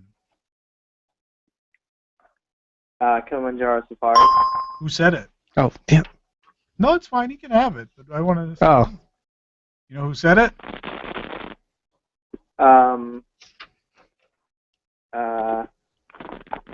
I can't think of the guy's name. But Warden Wilson Matua. Okay.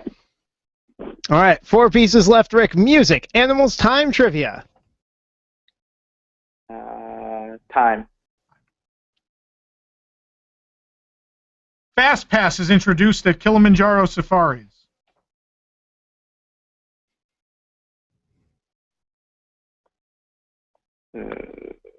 Very first Fast Pass attraction ever. Oh, wow. 2004. All right. Looking for 1999 on that. Leave that one. Chris, 5 pieces to go. Music, animals, time, trivia, food. Let's try food. Food, all right. Sold in a souvenir fuzzy drum. I added fuzzy. Just for you. Popcorn? It is popcorn. Love that. All right, Chris, music, animals, time, trivia. Try animals. All right, we haven't done one of these yet, have we? Finally. These are fun. I'm going to give you 3 clues. In the 3 clues, you have to tell me what animal I'm talking about. Here we go. Number 1, this animal is gray in color. Number 2, it might be found in the water. And number 3, it is seen on Kilimanjaro safaris. Hippopotamus? It is a hippo. It is. All right. Very good. That is your third 5-piece. All you need is music, time, and trivia. Try time. Time, right. Give me the year. Journey into Jungle Book is retired. 2001. All right, Chris and Cole are tied with 3 5-pieces in there. 3 5-pieces left that they need. Rick still needs 4. Mickey still needs 5. Cole, it is your turn. You need animals, trivia, and food. Let's go animals. Animals, all right. And keep in mind, we won't have the same animal twice. So hippo's off the board. This animal is gray. It might be found in the water. And it is seen on Kilimanjaro safaris. And it's not a hippo. I'm going to go elephant. It is an elephant. It's very astute. Very good. 4th 5-piece. All you need is food and trivia. The animal category is so stupid. Let's try food. Food. All right. Baked treat inspired by the park icon. You say big or fake? Baked. Oh. Baked. It is 420 after all, so baked. I'm gonna say, is it a brownie?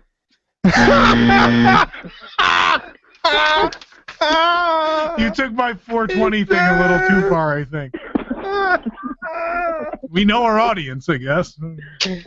Well, who else is listening right now? I don't know what else.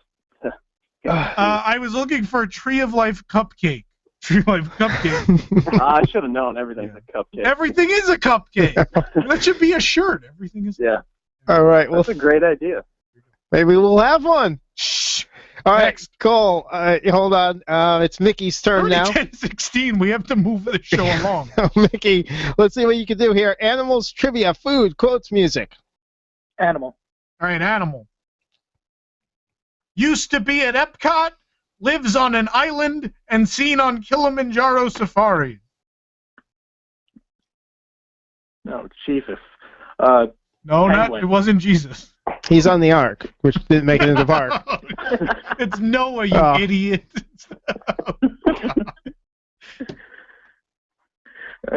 Penguin.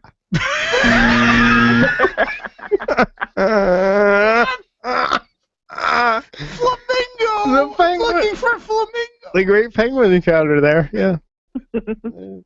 Kilimanjaro Safari is known for its penguins as much as Narcoossee's is known for its Italian food, of course. Anyway. All right, Rick. Rick, it's your turn. Music, animals, time, trivia. I'll go with animals. Animal. All right, let's keep going. Awesome. Closely related to the giraffe, the first animal you will see on Kilimanjaro safaris typically, and has stripes.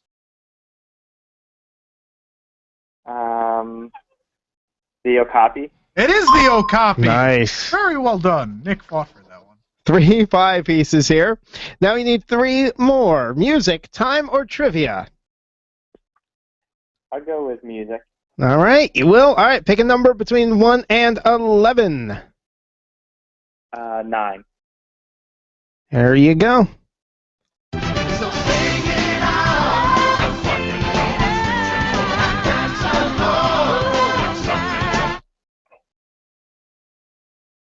Maybe Festival of the Lion King? Nope. Not Festival of the Lion King.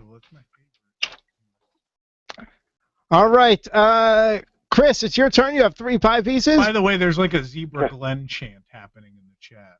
But you still need music, time, and trivia. Can I get that music one? Well, no, we're going to give you a different one. Yeah, we're going to give you a different You one. don't get to pick the one that just happened. Pick a number 1 through 10. 2. All right, here you go.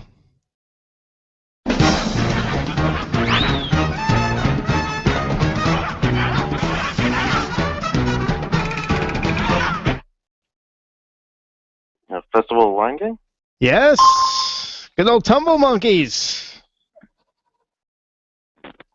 All right, very good. Now all you need is 2 pie pieces, Chris. Just like Cole over there. But you need time and trivia. Let's try trivia. Within 25, how many animals are carved into the Tree of Life? I don't know, 350. That's exactly within 25. Yeah. It's about 325.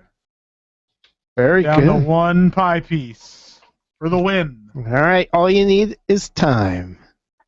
Here we go. The Yak and Yeti restaurant opens. I have no idea. Let me guess. You only have 18 years to choose from. 2002. All right, leaving the 1 pie piece on the table. Cole, it's getting Unlike Nick, interesting who here. never leaves any pie pieces on the Whoa! It's kind of right. I like pie. All right, Cole, trivia and food. Try trivia. Trivia.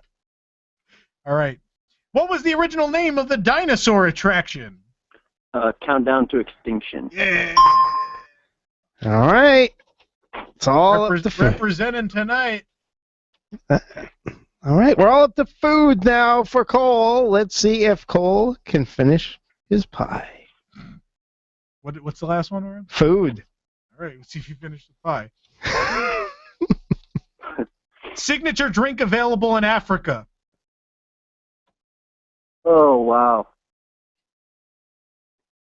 Pretty much the signature drink for the whole park. Yeah. Isn't it like a lemonade? No. Do you know the name? It's not. No, that's No. wrong. Oh, No. he's not. Yeah. Lemonade? No, I didn't mean it was a lemonade. I Well, it's no. wanted we to give it can't- an actual. Yeah, but that's not even close. It's not a lemonade. I was just looking for a name. It's not made of lemonade. I know it's not made of lemonade. I was just asking if he had the name to throw out there. What you just thought? Oh, I'm not gonna have this argument with you now. Moving on. Trying to help people. We got to get this show going. Come on. Mickey, music, animals, trivia, food, or quotes. How about I suck for 200? I will take trivia. Trivia, all right. What was the land that was originally to be built where Camp Mini Mickey was located? The land where Camp Mini Mickey was. Yeah, it was supposed to be No. something else based on mythical creatures. Mythic Island. I have no idea. That's a softball question. It's all right. Trying to give you some pie. So I try to help our contestants. You make fun of them. All right, Rick. Music, time, or trivia? I'll go with trivia. All right, trivia. Give me the name. What's the name of the land that was supposed to be where Camp Mini Mickey is? Or was, I should say. What was the land going to be? Pandora.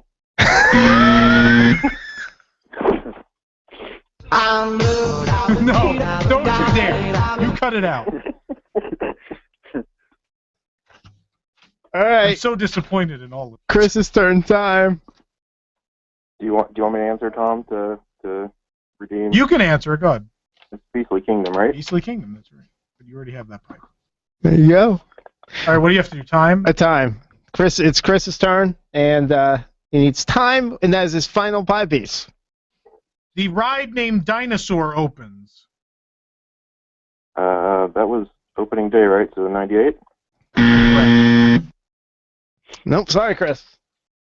Back to Cole, who also only needs one pie piece, and it's food. All right, food. Dessert named after a striped animal. Ooh. Like a zebra cupcake? No, no. Who tried to cheat and say zebra balls, by the way? Because that's not even close. Not a cupcake. Zebra balls. Someone's whispering. All right. Mickey's up now. Music, animals, trivia, food, quotes. Let's go music. All right. Pick number 1 through 9. 7. 7? Yeah, 7. All right, here we go. Keep going. Hopefully this... No, it doesn't work. All right, we're getting rid of that one. There we go. All right, here you go.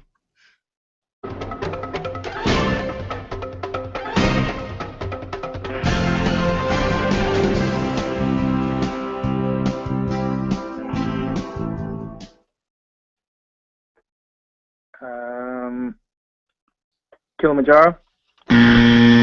Nope. Sorry. Well, it'll be 11 o'clock by the time we finish this game. It sure will. All right, Rick, 3 pie pieces. Come on, let's see if you can do it. Music, time, trivia. I'll go with trivia. Trivia. All right. What came first? It's Tough to Be a Bug or A Bug's Life, the movie?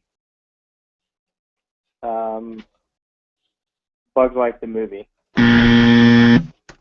That's the first time I've given a multiple choice. It should have been pretty easy. But anyway. All right, let's see if Chris can close Well, we know this the up. answer to that one now, so I'm going to cross that one out. It actually opened before the movie came out. Chris has 5 pie pieces. He just needs time. Just needs time. Mickey's Jammin' Jungle Parade debuts.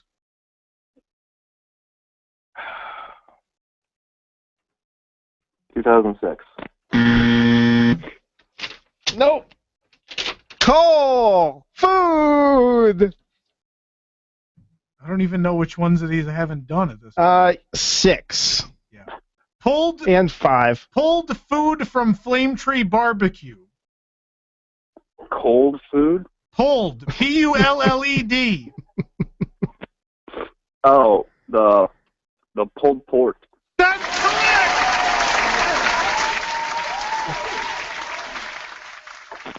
Is that it?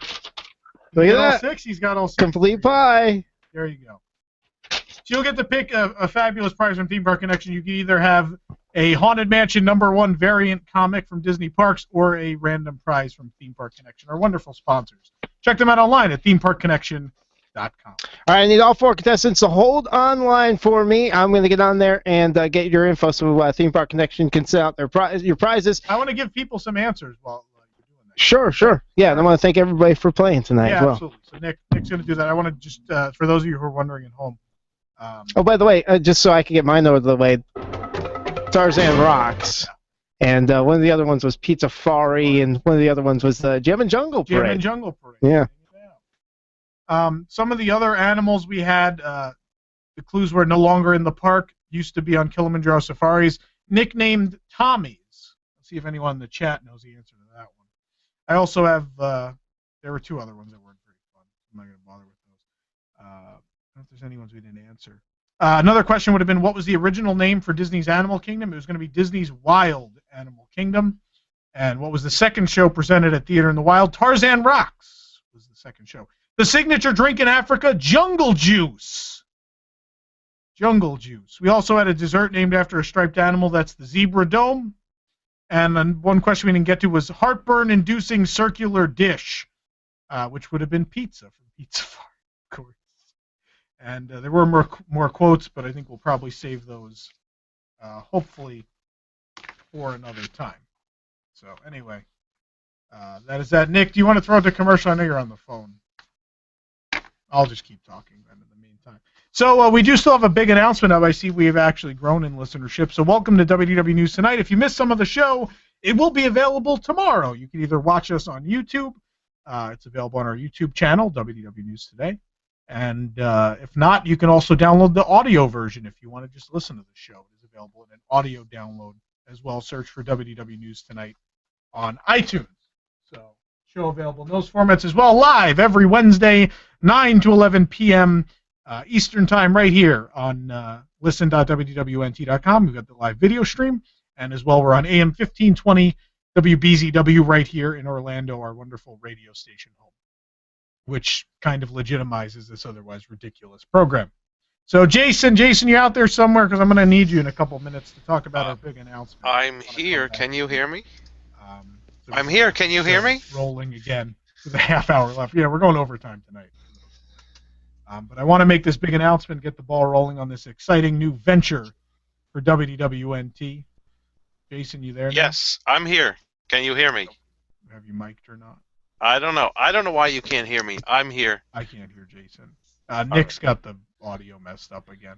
All So right. Jason, just hold on a second. Okay. I know you guys can hear him, but I can't. So just give me a moment here until Nick's not distracted and taking phone calls. Yeah.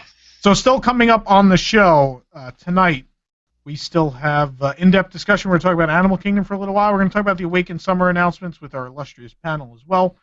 And Who Hates Tom Now, which I've been assured by Nick is a rather hilarious edition of that segment. Coming up on next week's show, just as we're celebrating Animal Kingdom this week, next week is the birthday of my personal favorite Disney theme park. And no, I'm not kidding, so stop laughing. That, of course, is Disney's Hollywood Studios, and it's WDWNT. We're celebrating Hollywood Studios Appreciation Week with a whole show themed the Hollywood Studios. So next week, Nick is creating a brand new game. It's the Choose Your Own Hollywood Adventure game. Nick apparently tested some Choose Your Own ending game before. We're going to try it again. Nick, I can't hear those guys out there. Oh, there you go. Didn't know we had them on yet. Sorry about that. Okay. So they're on. Next week, we have that Choose Your Own Hollywood Adventure game, Hollywood Studios Appreciation Week. And as well, we have an interview with Kevin Barry, author of The Ultimate Guide to an Affordable Walt Disney World Vacation, which will be interesting to read how that's possible in the day and age of Disney After Hours. So we'll find out all that and more next week on WDW News Tonight. So I promised a fairly big announcement.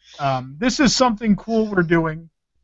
It's a big opportunity for us, and I know it's something we've been asked about for a long time, and we put it off because we didn't really think it was that important of a thing because we wanted to focus on bringing you content and things like that. But people, we get a lot of emails every week or Facebook messages or Twitter messages about this, so I want to talk about it, and Jason can help me out because I don't know all the technical side of this. But we were messaged by a big thing in recent years on the internet are these like shirt of the day website type things. And a fairly big one of these that could be classified as one of those is TeePublic, which, Jason, what are the other sites that are under them? Was it Busted Tea? And College Humor, yes. And College Humor are all underneath this umbrella. TeePublic contacted us and say, hey, you seem to be pretty big in the realm of Disney fandom, and we're trying to, we have a fair amount of product relating to Disney fans, whether it's Star Wars or Marvel or Disney or theme parks or whatever it might be. We think it'd be great if we partnered up and we had a WDWNT store on TeePublic. And so not only was this a cool idea because it's TeePublic, and I've bought stuff from them before, and I'm thinking, this is pretty neat. College Humor and Busted Tees, this is a pretty big deal. But then, of course, I realized, wait a minute, this means we can have WDWNT T-shirts and apparel. Dun dun dun! Right? It was like a light went on in Tom's head. Fantastic. So Disney Parks is doing all these great limited release T-shirts for attractions and things like that. So what if we cornered the market on T-shirts they won't make? And that's where we came up with an idea. A couple weeks ago on the show, we had our March Tragic tournament. The idea of the tournament was 32 T-shirt designs that Disney would never produce. And we told you that we guaranteed the winner of the tournament, and maybe a few other ones, would be made as what we called a March Tragic T-shirt. Well, I'm proud to announce that a wonderful freelance artist created the artwork for us, and tonight we are in fact releasing our very first original T-shirt, which there you see Jason has the TeePublic store open. If you want to reach the store, just go to WDWNT.com. There's a link on the front page there. Click that TeePublic link. It's right at the top. Jason actually will take you there. Your screen's Right just there. But there it is. You just clear that. I know we haven't personalized the idea. Patty's working on that. But right now they have a sale, so we're pushing the sale. So if you click that link, Jason, go ahead and click that link, Jason. Watch this. It's pretty cool. Shop now. And it goes to our store. Look at that. So Jason, can we show people this wonderful March Tragic shirt? I want to show people the options here. If it opens, Jason's internet. It's going. Team Hard hats. So the team that won the tournament with your votes was the Hollywood Studios hard hats. So what we did is we made a March Tragic shirt for the Hollywood Studios hard hats. There it is, $14. Look at that. Jason, could you blow up the artwork so people can see the artwork a little clearer? Maybe. Of course, people could just go see this themselves. There you go. It has March Tragic 2016 under there, WDWNT.com. But it's inspired by the Sorcerer's Hat. We turned the Sorcerer's Hat into a hard hat, and it's even got the little Mickey hand with the pointer there. It's pretty cool. There's a sale right now on the first couple days of the shirt. It's only $14. The nice thing about this is WDWNT gets a decent cut of this. Why is that nice? Well, we're still a non-profit organization. We have a lot of big plans and things we'd like to do this year, things that will bring you coverage and new content and things that you've never seen before. We need money to do that. So instead of asking you to donate or whatever, we want to offer something fun, something different. And honestly, people have asked me legitimately for WDWNT shirts, and I didn't just want to put out logo shirts, although we will have those also. I wanted to also do some fun stuff that you could wear around, but also is fun to wear, but also has the logo, and so you can support WDWNT as well. So it's a little bit of both. There you go. If you love this show, WDW News Tonight, we went ahead and put up a logo shirt for WDW News Tonight, fairly basic. We will do some more fun ones as time goes on. But I wanted to get that up because it was supposed to happen the very first week of the show, and it didn't. So there you go, News Tonight logo. But, Jason, if you go back to the hard hats, I want to show people some of the fun stuff they can do. So the nice thing is go up to colors, because I don't like the white that much, honestly. There's blue and even some other colors I think pop really well with the logo. So you can pick, I like the gray a lot. The gray's really great. So you can pick all those colors, but then the great thing is if you scroll down, of course, there's gender and style and all that stuff. But there's also different shirts. There's a kid's shirt. Jason's got the kid's shirt. I like the orange a lot. Scroll down. We have some other cool options. There's the phone case. I'm ordering the phone case, seriously. I'm not just saying that. I'm wanting a new phone case. I think that design looks really great on a phone case. That is crazy. That's good stuff. So phone cases, there's a print. I don't know if anyone wants the print, but if you do, it's there. I don't know. It's available regardless. Sweatshirt. I think the artwork, this artist who wants to remain nameless is doing some wonderful freelance stuff for us. We're actually working on a Country Bear related design that's going to come out in the next week or so as well. Tank tops more than a regular shirt. That's fun. Anyway, so there you go, Hollywood Studios hard hats and the WDW News Tonight logo shirt, our very first ventures into TeePublic. They are only at that $14 price the next, I believe, 3 days. 2 days. 2 days. Down to it ends, whatever it would be, 49 hours from now. Yeah. So this is a great way to support WDWNT, and I know you've all been asking for this for a long time. We're going to do some other ones. We're going to do the Tom Corliss mean tweets. We have some ideas for that one kicking around. There's a Delta Dream Flight shirt idea we're going to do. I think we're going to do something for Hollywood Studios Appreciation Week. I'm not sure yet. But this is something fun. We're going to have a lot of fun with this, do some stuff that Disney will never make, but would be maybe cool stuff you can own. The other fun thing is in the store, Jason, if you can take us back to the main store, there is a tremendous community of artists on TeePublic who are doing some really fun Disney-related designs. And the fun thing is we're going to keep adding those to the store as well. So if you go through the front page of WDWNT, we actually get a couple bucks for every one of those shirts you order. But you have to click through WDWNT.com. Please don't go to TeePublic the other way. We don't get anything out of it. So it doesn't help the WDWNT cause, and we can't do fun stuff. This one's my favorite. In honor of Animal Kingdom's anniversary. I like the Epcot one. Yeah, that's Obviously, a great one. That's a good one, too. Yeah. Thank the Phoenicians. I love a salute to all nations, but mostly America, the Sam Eagle Muppet Vision shirt. So, like, there's already great stuff out there. Yeah. So this is a great opportunity. 2, 5, and 7 shirt is coming. Absolutely. Has to. Rackety Raccoon, Whiny. We're going to do all the characters. There's a lot of fun ideas, and we're going to get cracking on them. But we have to prove this a success. So please help support this. Wear the WDWNT colors proudly. I really appreciate it. We love you guys, and we can use your support. And again, I never like to just take money. We want to provide something fun and something that you guys have been asking for. And so this we think is it's a great opportunity to finally have our own store, but in a way that's through an extremely reputable and well-known company that does great product. And I want to mention, too, we've got a handful of shirts in our store here, but you can actually shop the entire TeePublic catalog by going through that link on WWNT.com, and you would just type in, if you want a shirt with Cinderella on it, you just type in Cinderella in the search box, and, you can find a bunch of different things here. But as long as you go through the link on WWNT.com, we'll still get a bit of credit for whatever you buy from this entire catalog of stuff. So there you go. Just go through WDWNT.com. We're going to leave that link right on the front page. Again, this is a big deal for us. We're very excited about it, and we hope it's going to take off. And if there's something that, like I said, there's the public pitch that they sent us this link, and I saw this art where I was like, they've got a lot of really talented people doing Disney art. So, we're not alone out there, but we, of course, are going to put our WDWNT spin. But I'm really proud. Our freelance artist is really wonderful and wants to remain nameless, so I will honor that. But they are very talented, and I am so impressed at how good our first design came out. More to come, but that Country Bear design she's very excited about and is going to be working on this week, so we'll see what happens with that, but this is exciting. And also, if you just want to wear the company colors, there's the News Tonight logo, and I'm going to work with Patty. We're going to get the WW News Today logo on a shirt. We're going to get See You Relate, all the other entities of the company, all of our other fun stuff, 2, 5, and 7, and Tag Cloud of Doom, and Rackety, and all that's going to be coming. Christmas Podcast Parade, all that stuff's going to be coming to shirts. We're gonna make this happen. So I want to thank you for your support. Thank you guys so much, and I know you guys have been waiting for it. WDWNT app, stay tuned.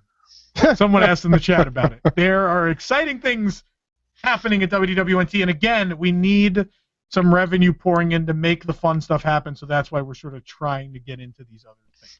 Still a nonprofit organization, but we're trying very hard to do some new and exciting stuff. Yep, and remember, this sale ends in 49 hours, so the prices will go back up to $20 in 2 days. If you can't do it tonight, I will be posting tomorrow for the general public. But you guys tonight at WW News Tonight have first crack at it. So anyway, start a Patreon. We're talking about stuff like that. Probably next week after, we'll talk more. Jason and I actually, we just had a meeting the other night where we talked about stuff. Anyway, so yeah. We're going to move on with the show, I think, finally. Yeah. Did you want to take a quick break to bring everybody else on? I think everybody standing? People are mostly here. I think I don't think we need a break unless you want a break. You want to take a break, Nick? Yeah, just real quick. We'll regroup Take a quick break, we'll get and then we're everybody going to else bring on. the panel in. We got some newcomers coming on board, and It's going to be a good time. WDW News Tonight.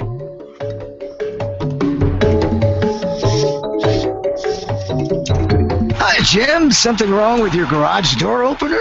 Nothing's wrong. I'm showing off my new smart garage door opener. A smart garage door opener? Yeah, I can open the door with my phone, turn off the lights. It's secure and easy. Jan loves it. We have smartphones, smart TVs, everything's smart, right? Well, most things. But now I have a smart garage door opener thanks to Florida Door Solutions. It's time to get smart with your garage door opener from Florida Door Solutions, featuring LiftMaster with built-in Wi-Fi that connects to MyQ. It works from multiple devices, plus adapts to home security cameras. You can even check your door status from work. It's the smart way to go. Florida Door Solutions handles all the top brands, from Clopay, LiftMaster, Overhead Door, and more. And they've got the reputation for doing the job right the first time, providing doors and openers to some of the biggest projects in Central Florida, like the new Orlando Fire Department. Wow, a smart garage door. Think smart, be smart, Danny, with Florida Door Solutions. Call 866-FLA-DOOR or online at fladoor.com. Not a zoo.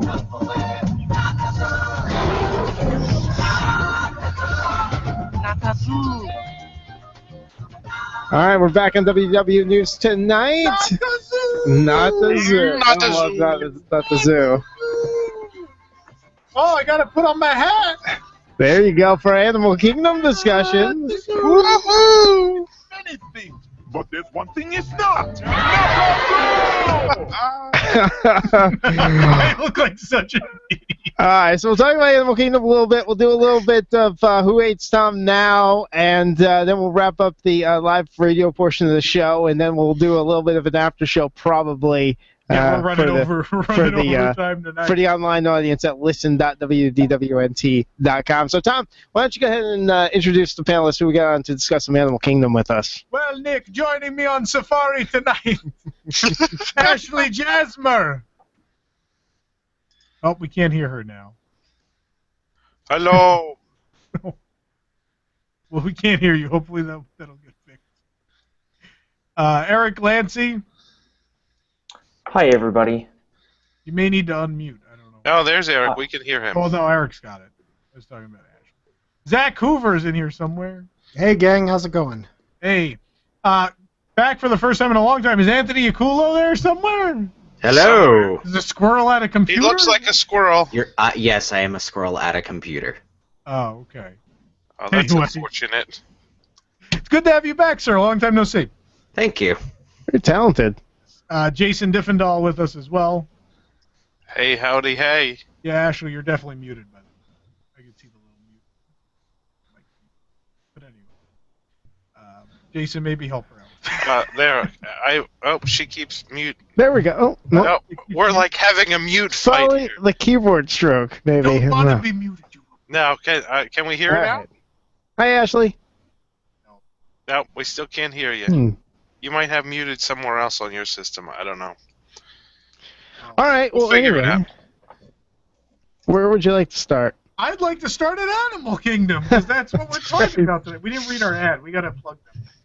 You mean Magical Travel? Yeah. We're brought to you by Magical Travel tonight, an authorized Disney vacation planner, always ready to assist you in making your next trip to the Walt Disney World Resort, Disneyland Resort, or aboard Disney Cruise Line even more magical. Right now, you can awaken summer and save up to 30% on rooms at select Walt Disney World Resort hotels for stays most nights, June 12th through August 25th, 2016, when you book by June 10th, 2016. Plus, you get an exclusive Awaken Summer BB-8 graphic magic band when you upgrade to a room and theme park. For more info on this offer and many more, visit magicaltravel.com and book your next Disney trip today. Thank you, Nick. All right, well, I want to talk about Animal Kingdom while we have time on this show, and obviously we'll go over tonight. So Animal Kingdom, it's been 18 years. The whole face of this park is going to change dramatically come May 27th. The park will be open to 11 nightly and at least very late for the rest of eternity at this point. Like, this is it. Like, no more. We're in the last month of the 6 and 7 p.m. closings. This is the end of an 18-year era for this park, being known as the half-day park. But here's the real question. Does all this new nighttime stuff in Avatar really make this a full-day park, or is it still a half-day park? What does everybody think? Feel free to I'll start. I guess I always remember finding enough to do. I don't know what it was like when I visited with my family, even in the early days.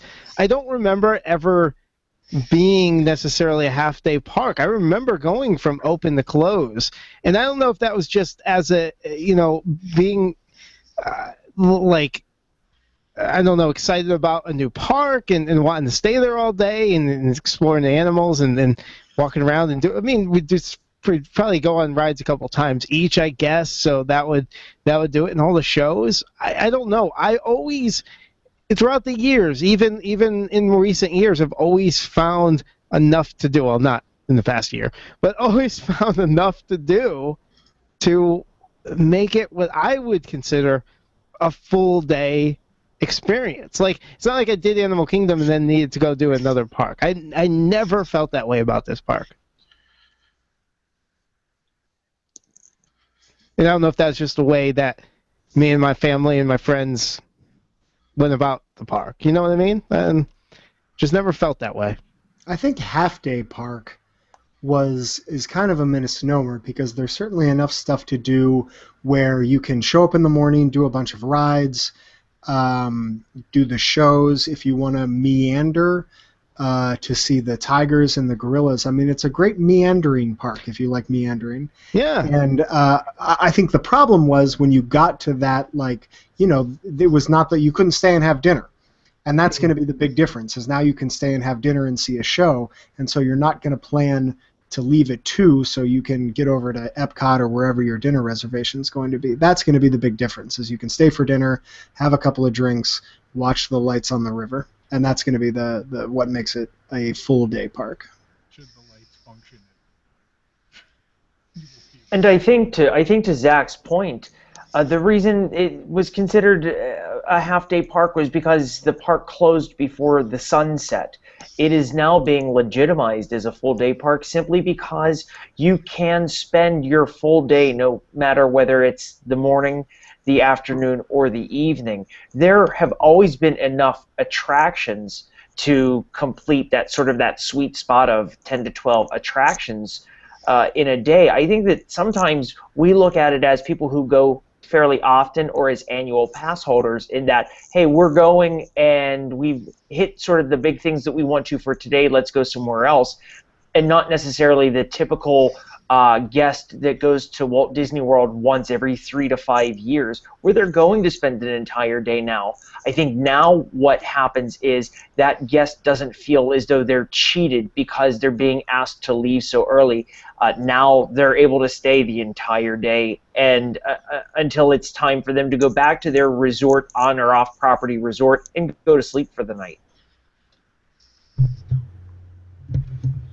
Exactly what Eric said. I think it was kind of a drop-in, drop-out kind of park for a lot of AP holders and a lot of, I'm going to say, more local guests. Kind of come in, do what you want to do, leave.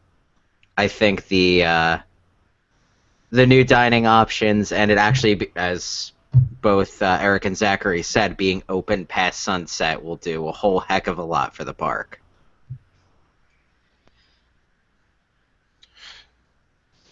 Does Ashley have a working microphone yet? I don't. Ashley, can? Nope. Oh, we still can't hear you. That's weird. Just pull off your headset and use the computer mic. It worked in rehearsal. It did.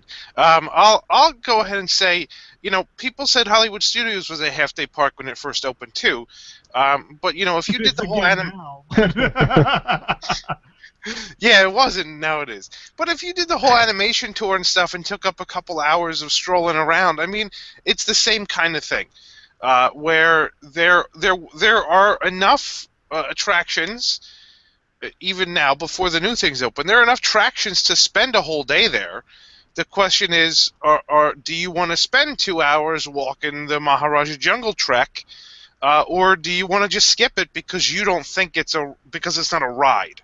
I guess that's really what it comes down to. So it kind of depends on your perspective. But no, there's, even when Animal Kingdom closed at 5, there was plenty of stuff to do to keep you there till 5. And Especially if you ate at a sit-down restaurant. I mean, that eats up an hour.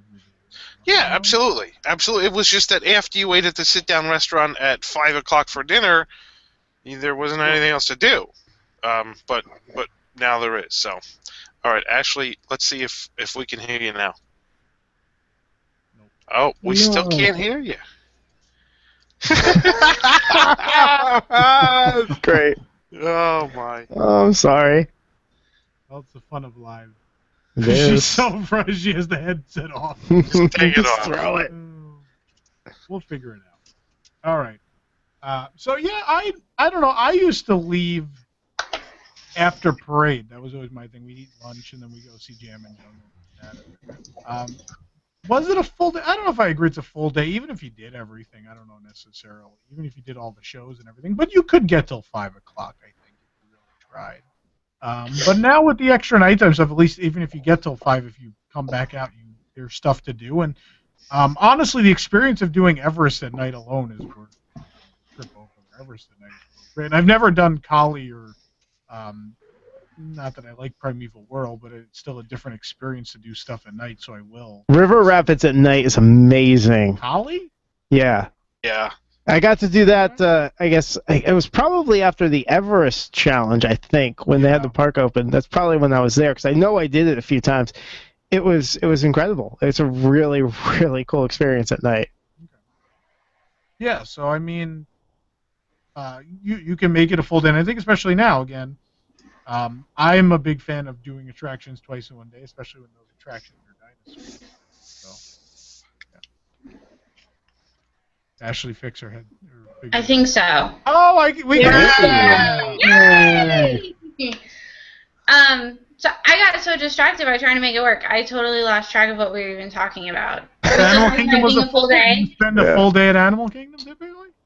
I always thought so, personally. But then I enjoyed walking. Like, I would get there at 8 o'clock in the morning and ride the very first safari, and then walk all the animal trails, and then ride Everest, and try to stay as late as possible because the park is just beautiful in the evening. So I would try to push it.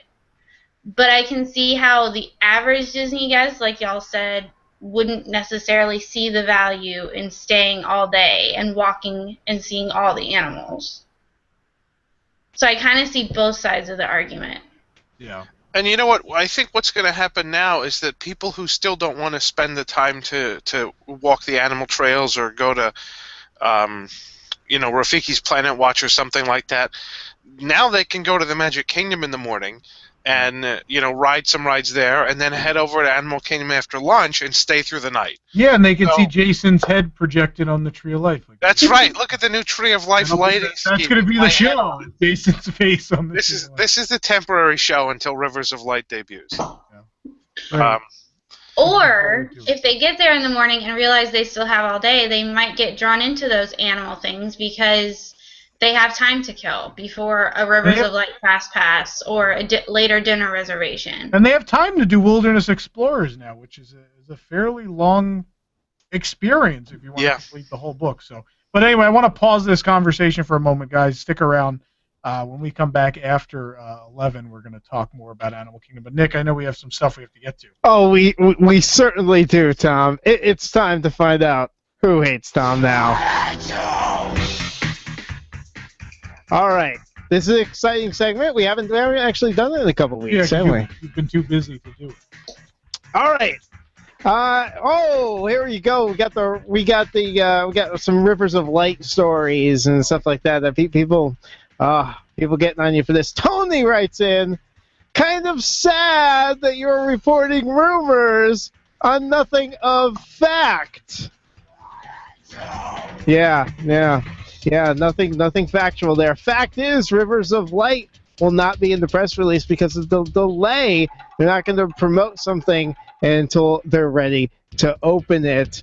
Meanwhile, I like that the next day they put out the piece that has saying there's a placeholder show because. All right, more Rivers of Light stuff. Someone, LOL, LOL wrote in about your post there. Not really. Hashtag rumor at best. Hey, remember that time Disney then said, "Hey, it's not Disney." They're just tweaking a few things, Tom. It'll be open soon. Get facts before reporting rumors. So soon that we've got a Jungle Book commercial. Okay. Let's see what else we got. Let's see. Oh, I like this one. This is the Tower of Terror bar. Tom, Tower of Terror bar. This one shows your true colors, Tom. Brad wrote in, what is the source of this rumor? I just think it's weird that 3 weeks after I wrote a blog post about how cool it would be to have a Tower of Terror bar based on the speakeasy in Anaheim, that all of a sudden it is happening. If this is true, obviously I'll be super excited, but I don't see any of Disney's websites quoting sources, Tom. So this is what you do. You look around to other people's blog posts, and then you formulate rumors based on other people's blogs. I think he actually has it backwards. Typically, people read WDWNT, and that's how they formulate their rumors based on. Can't believe you do that, Tom. Every single time. That's me. That's why you have no sources? Scourge of the Disney Online. So that's it. Those are the people that hate Tom. By the way, this week. Tower of Terror story, quoted on Fox News and all kinds of other fun. Oh, okay. Yeah. Been a good week. And the Avatar flyover is featured on Slash Film today. How about that? Look at that. That's pretty cool. That's a big site. Love taking those Things aerial are going photos. pretty well here at WWNT right now. Oh, and I want to thank everybody. Big news, my Disney Infinity 3.0 toy box of Future World of Epcot was chosen in the Epcot Challenge as a developer's pick. It was one of the top 5 toy boxes of the Epcot Challenge. My Future World Epcot is there for everybody to download. How do they find it? They go to the download section. If you use the Disney Infinity, you go to the community section, downloads. It's right on the front page. It's one of the top 5 toy boxes. It is Future World, and my username is Sunny Eclipse. I have more likes and more downloads than any of the other Epcot Challenge boxes up there. People are enjoying it. You are like the Tom Corliss of Disney Infinity. So excited. More downloads. Anyway. All right, folks. Well, that's going to do it for this week. Check us out on TeePublic. Buy some shirts. Heck yeah. WWNT.com. And remember, kids, you made it. And guess who made it back with you? I better find it before security does. Thanks for everything.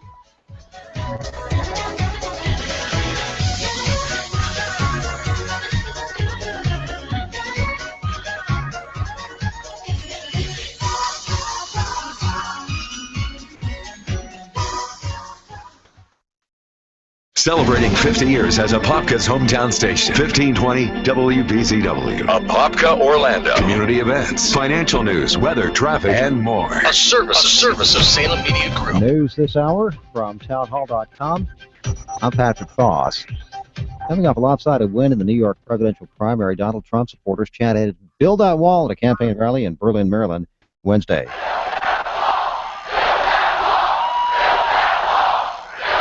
Trump has proposed they could. And we're back. All right, welcome to Overtime. I want to bring back the panel again. Reintroduce the new people since they're new to the show and you may not know who they are. Ashley Jasmer, Eric Lancy, and Zach Hoover are joining us as well. Anthony Aculo's back from his wherever he's been, and text. Jason Diffendall's in there too. Nick's still over there in the other studio. So I want to talk a little bit more about Animal Kingdom. Have the rest of our in-depth discussion for this week. What do you guys think is the best attraction at Animal Kingdom? I know this is often a heated argument. What is the best attraction of the few available? What is the best attraction? Primeval Whirl. Get out. Get out. The safari. I agree, especially first safari of the day. If you're able to get a safari at rope drop, it's outstanding. It really is. Mm-hmm. Especially if you're lucky enough. I had one safari. It was super early in the morning, but we actually were lucky enough, I guess it was just after they had let the lions out, or the lions were getting up to the rock, and the male lion, you could actually hear him roaring throughout the entire safari. And I had a video going, so you can hear it throughout the whole video, and it's amazing to be able to hear it and see him up on the rock, and then see all the other animals kind of reacting to the lion saying, "Hey, I'm here." It was a very cool once in a lifetime thing. I agree, man. The safari ride, it's different every time. You never know what you're going to get. It's something that the cast member you get often affects your experience, and if you get a really good one, one of only 2 times I've ever written to Disney because I had a great cast member experience was because the guy on the safari was so awesome. It really made our day, and I really don't think any of the other attractions there comes close. Safari. Wow, everybody's saying safari. I mean, I think the safari is kind of like the headlining attraction of the It's the park. backlot tour of the park. Yeah, it really is. I mean, it's in the back. It's a We're lot on of that land. next week on Studios. But yeah, I mean, it is. It's what people go to a zoo to see animals, right? So whether it's a zoo or not a zoo, people go to Animal Kingdom to see animals. And if you don't want to walk through the jungle trek, then you can ride around the safari. So there you go. Nick? And I think it's only been improved by taking the Little Red storyline out, because it allows the animals to be the stars of the attraction. Yeah. Valid. I don't know. I kind of missed the story. I do too, but just Yeah. for its ridiculous. Right? I do miss going full speed through the waterfall. Yeah. Yeah. I mean, you've still got the rickety bridge part there, so. Which is back now. And I hope they never get rid of the music. The radio music. Yeah, no, I look forward to the the new African stuff. radio music. Nick, what about you?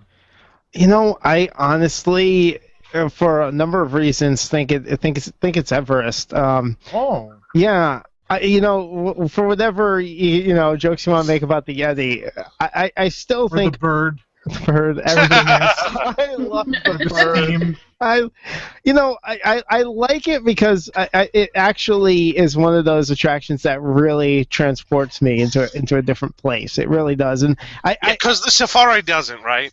No, it certainly does. It certainly does. I'm not saying other rides don't. But for some reason, I love the train itself. Just the character of the train. I love it. I love the atmosphere. I do like the whole feature of going up and stopping, and that whole the bent track and all that. And I do like the Yeti. I like the animation. I like the drop. I like the thrill of the coaster, and it's a nice ride. If people at Universal can be impressed by the Gringotts Dragon, which has about the same range of movement, then you can certainly be impressed. It's not about being impressed it's about something that it's just a fun ride, and I like everything that goes with it. I mean, I don't mind necessarily if I have to wait in the line. Yeah, I like the story that goes with it, and I like the whole area of Everest. Yeah, and it all adds to it. It all adds to that experience that you're some of the supposed best to. storytelling at any Disney attraction on Earth. It really is. If you take the time to really look at everything and read about everything there, and then it kind of, when I say transports you, it's kind of one of those things that it's not. And it probably sounds cheesy. It's not just a ride. It's something that you kind of experience and go on and you could kind of pretend you're on this journey, and it's really, I think it's really special. I think it's done so incredibly well. Is there things that could be done better? Of course. And Are there things that could work? Yeah. It'd be Are great. there things that could function? It'd be great, perhaps. But I know I know what experience I'm gonna get, and I know how it feels, and I really like it. I do. Okay. Yeah. I think everybody's gonna know my answer. I'm going with dinosaurs. Yeah. That's But pre-show. The pre-show's fantastic. But I think it is the best hiding of a show building, perhaps in Disney history. It's one of the better ones. You walk up to that building, it doesn't look like it's a very big building, but they've done this thing where the entrance you're actually upstairs and on a hill, and everything's hidden there. There's actually like half trees planted on the back of the building, so it looks like there's trees right behind, so the building ends right there. But in reality, it doesn't. There's a whole giant show building back there, and also just like the animatronics are fantastic. I know they don't always function, but the running Carnotaur is still fantastic. And I know this isn't indie, but I still think it's great. I think there's a lot of really fun stuff to this ride, and it's good storytelling and fun characters, and it's just a really good family thrill ride. I'm amused that you think that it's the best attraction because it's the best hidden show building. Well, no, but that's part of it. It's a whole package. The music and the ride system and the dinosaur animatronics and the story and the pipes with the ketchup and the mustard. And there's fun. I like hokey, weird stuff, and yeah. No, it is, and that's a close second for me. And honestly, Safari doesn't come up till third on my list. Yeah, I love Safari. Safari's fantastic. It's the best safari attraction probably in the world, and there's a lot of them at different animal parks everywhere. Disney by far went above and beyond with it. It's fantastic. You mean it's better than Six Flags, Tom? Yeah. But also better than my beloved monorail at the Bronx Zoo. I have to admit it, as much as I love my Bronx Zoo. Yeah. I think Dinosaur is my wife's favorite attraction at Animal Kingdom, and one of the big reasons is that I get legitimately terrified on that ride. There's something about my fight or flight instinct that kicks in at a couple of points there, and so she has a collection of photographs, the ride photographs of me, like just so scared, like I'm actually about to get eaten by a robot, that she shows people when we meet them for the first time. So that's fun for her and makes her enjoy that attraction a little bit more. If we can, I want to move on. Let's talk about eating at Animal Kingdom, which I know for many years was not a favorite thing of many people. But in this day and age, what do you like eating at Animal Kingdom? Is table poo brownies, counter service? You can't have poo brownies. They're gone. Oh man! I will say I almost didn't go that weekend, and I was like, I gotta go try these brownies. It's gonna be a good blog post. So I went, and then they were gone like the next day. And I am proud to say I'm one of the people who got to experiment with poo brownies before their demise. But anyway. I never thought eating at Animal Kingdom was especially spectacular. No. I mean, it's kind of like, well, you eat there because you have to. And I mean, Flame Tree's that's why my favorite thing was cheese quesadillas, because it was the only thing edible for a while. I mean, Flame Tree's fine. When Yak and Yeti opened, Yak and Yeti really brought a revolution to the food service at Animal Kingdom. And even though it's an outside vendor, they still do a really great job. And I think a couple other important things happened since then. Number one was Tusker House going to buffet. Because that Tusker House buffet, while it's Boma Light, is still very, very, very good. And for a character meal, not terribly overpriced either. And then the other thing is the counter service at Yak and Yeti was a good addition. I think it forced a lot of the other counter services to step up their game. Which, just a couple weeks ago, I did the Pizza Safari review, which it is vastly improved over the slop it was before. I'm sure they appreciate you calling it slop. It was slop before, and they realized that, and that's why they went and made to-order pizza. Oh, I agree. It definitely... Sorry. No worries. Go ahead.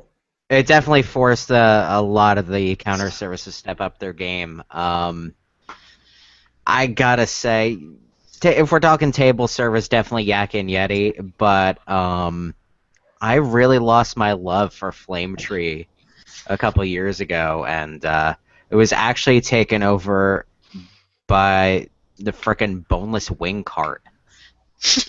That's gone now, though. Oh. Yeah, so now the chili glazed chicken breast nuggets are at Oasis Canteen at Hollywood Studios. That's where I'm going. See you at Hollywood Studios for Appreciation Week, where we'll talk all about chili glazed nuggets and the 4 remaining rides. Yeah. There.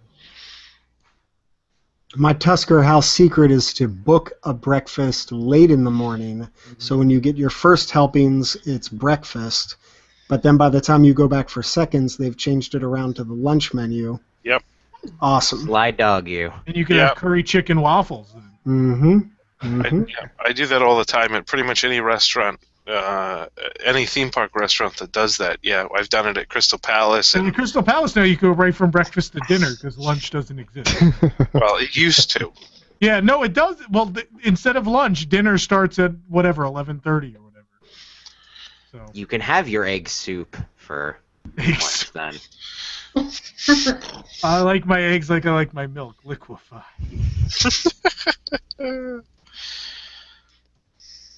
I can honestly say I don't know that I've ever bothered to really eat at Animal. I think I've had the Tusker House breakfast maybe once, and I wasn't all that impressed. And then there's another one over in Dino Land that does a character breakfast, right? That was the Tusker House buffet essentially. Oh, Yeah, yeah. it was Donald's I was, Breakfastosaurus. Yep. yeah.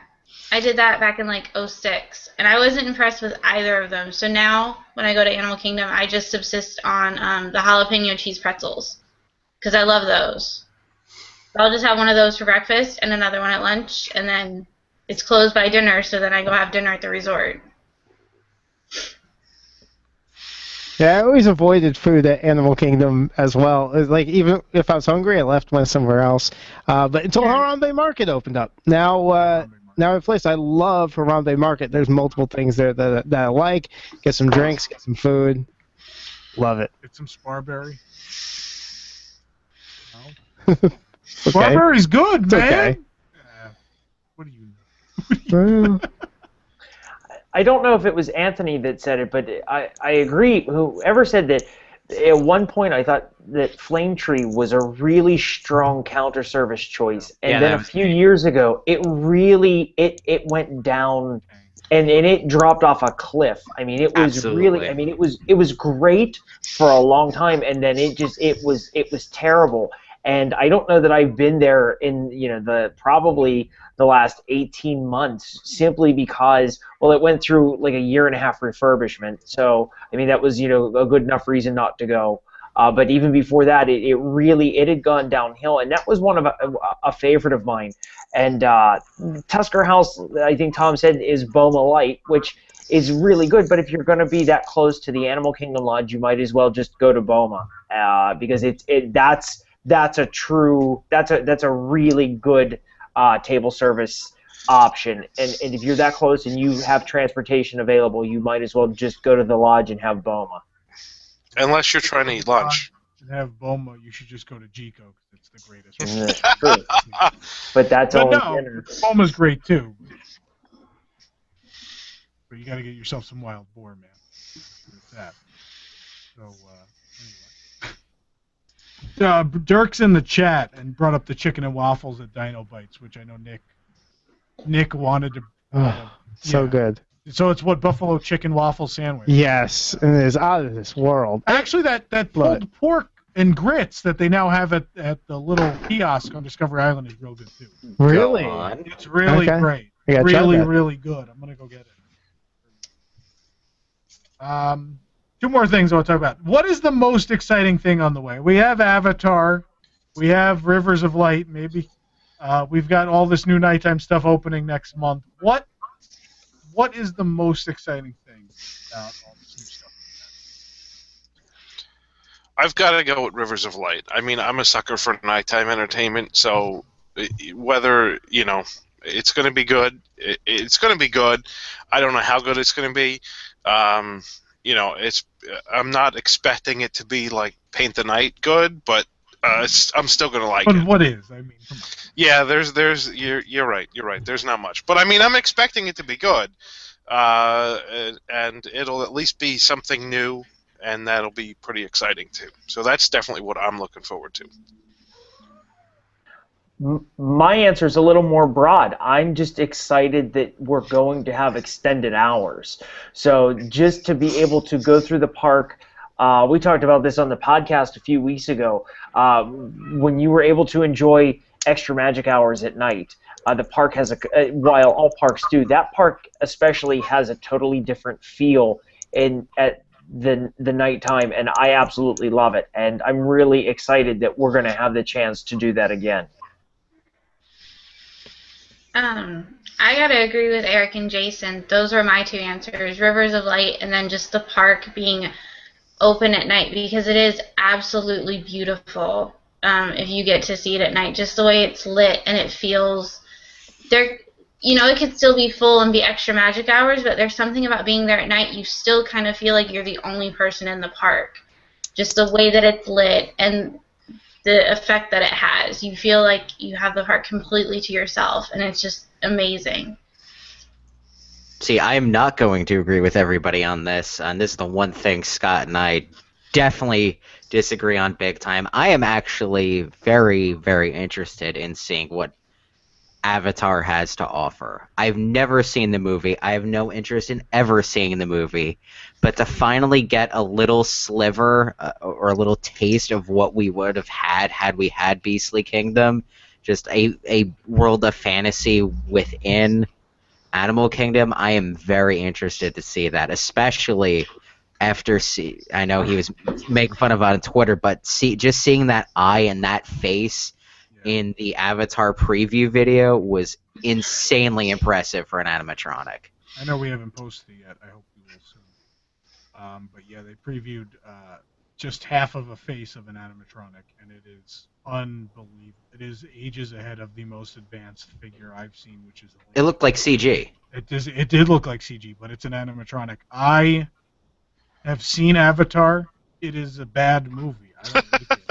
I don't like it at all. I could care less if he makes 4 sequels or not, and I can care less what his reasons for making 4 sequels. Joe Rohde is at the head of this, and they have a lot of creative people that are working on Avatar that have a very unique imagination, and the combination of Joe Rohde and his team and the team of people who can come up with some visually amazing stuff over James Cameron. Even And that from what floor we've they seen- showed. From what we've seen thus far, just it looks like it is going to be so far beyond anything anyone in the themed entertainment industry has produced to date. And I know that offends a lot of people because Star Wars will incorporate so much of this stuff. So Star Wars, again, will be ahead of Avatar. I hate to say this, and I know because people don't really care for Avatar the same way people didn't want to really admit that Cars Land was as great as it was because it was based on cars and most people like the movie. That's kind of where we are with Avatar. Like, yeah, we generally don't really care about the movie, but it's a profitable franchise, and in the end, it's hard to argue that they're not going to do something that is going to be so amazing that it will be an incredibly positive addition to this park, and quite possibly something that the rest of the theme park world will be envious of. I've never seen Avatar either, and I really don't have much of a desire to, but there's a part of me that almost feels like that I have to. And partly to Tom's point, I'm not the biggest fan of the Cars franchise, but when you step into California Adventure and you go into Cars Land for the first time, it's breathtaking. It's and unbelievable. I have no doubt that Pandora is going to be the same thing, but I don't know if I can have a true appreciation or really see how great it is and what a great job they did without at least knowing what the story is about, at least understanding the movie. So while I don't necessarily want to see the movie, I feel like at some point I'm going to see it just so that I have an understanding of why everything looks as wonderful as it does. I'm fairly certain you do have an understanding of it. Have you seen Pocahontas? Have you seen Fern Gully? You know the movie. Yep. Yeah, just take the lenses out of 3D glasses. Just take both of the blues, put them in a pair of 3D glasses, and watch Pocahontas and Fern Gully, and you have the movie through the blue filter. I mean, essentially, it's a visually stunning movie for the time it came out, but it's not a masterpiece. It's one-dimensional. Yeah.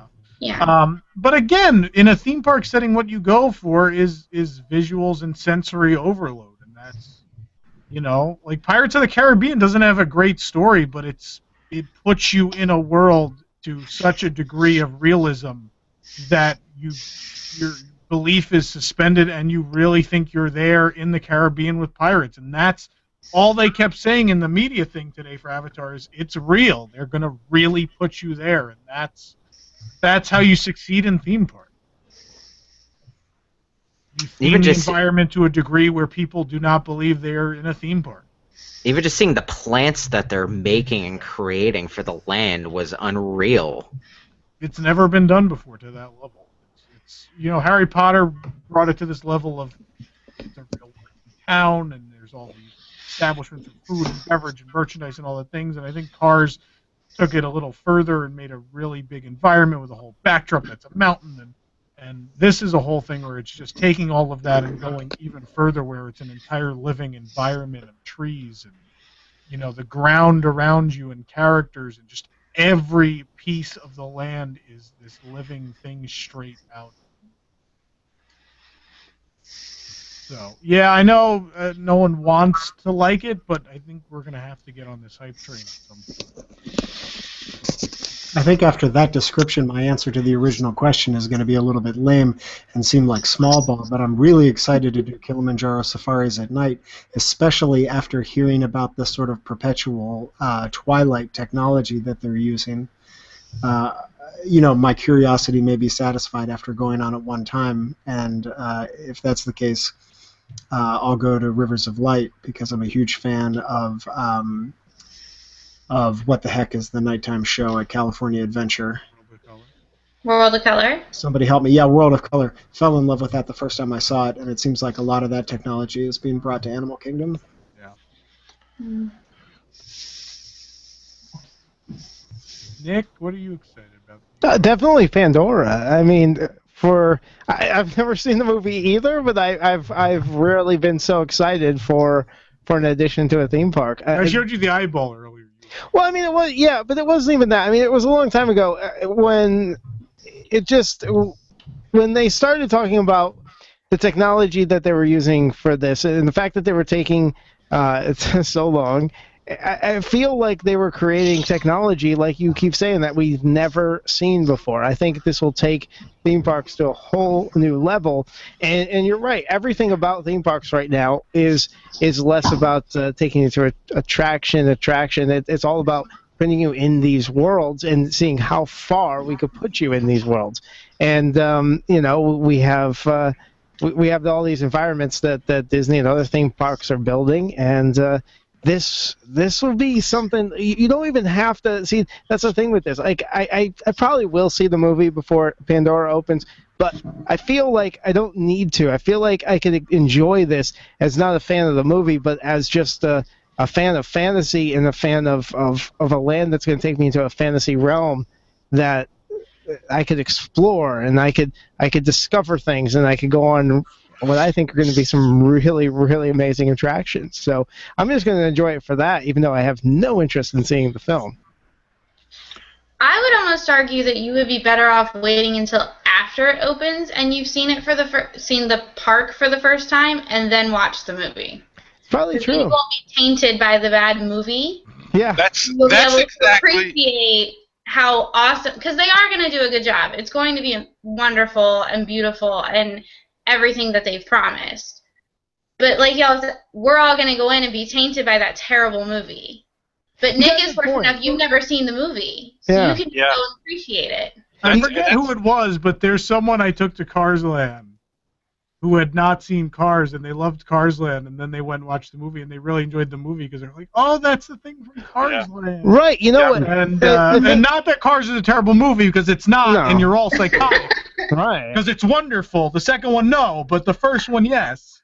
And I hate you all for it. People hate Cars? People do hate Cars. It's very despised. Every time I tell people it's my favorite Pixar movie, I get yelled at. People militantly hate that movie. People, it's not the best Pixar movie, but it's not terrible. We're talking Avatar levels. Yeah, see, and actually, I was just going to say what you said, that I haven't seen Avatar either.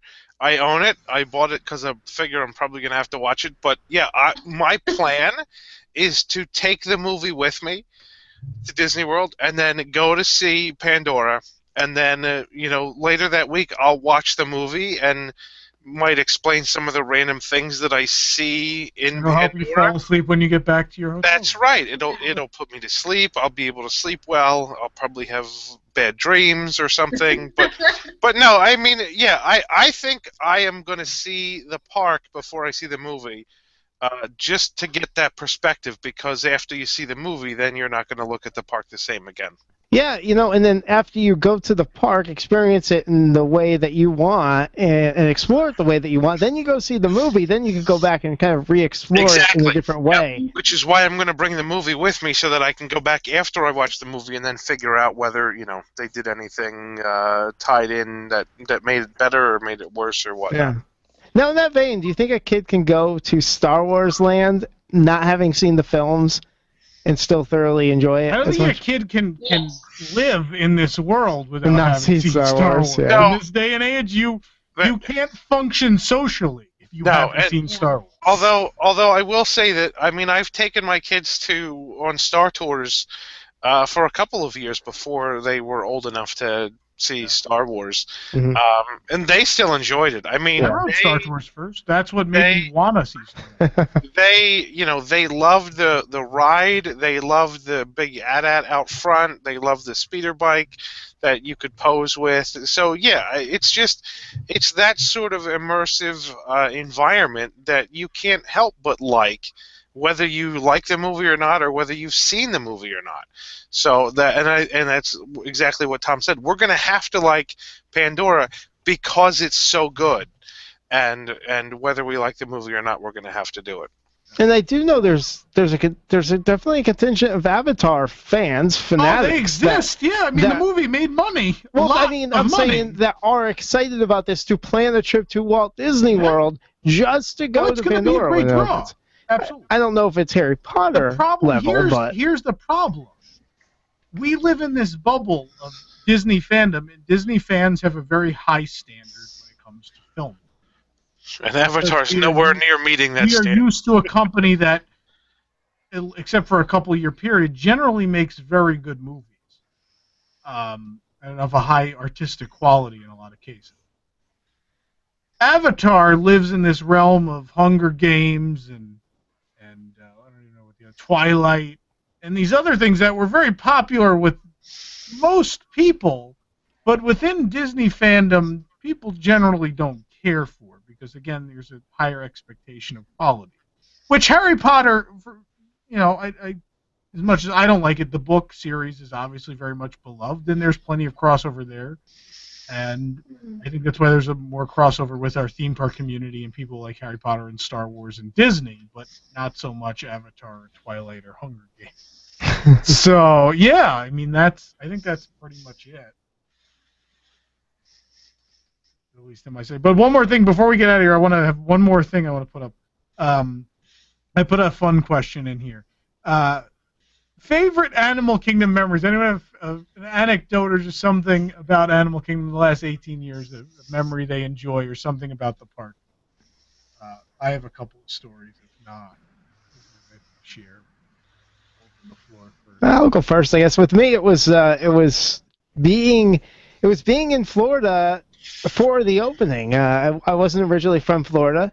Came down here to go to college, and I remember the build-up. Now, you can't really live in Orlando and go to college there without... When did you move here for college? 97. Oh. and so you can't really be there and be in that atmosphere without knowing a ton of cast members.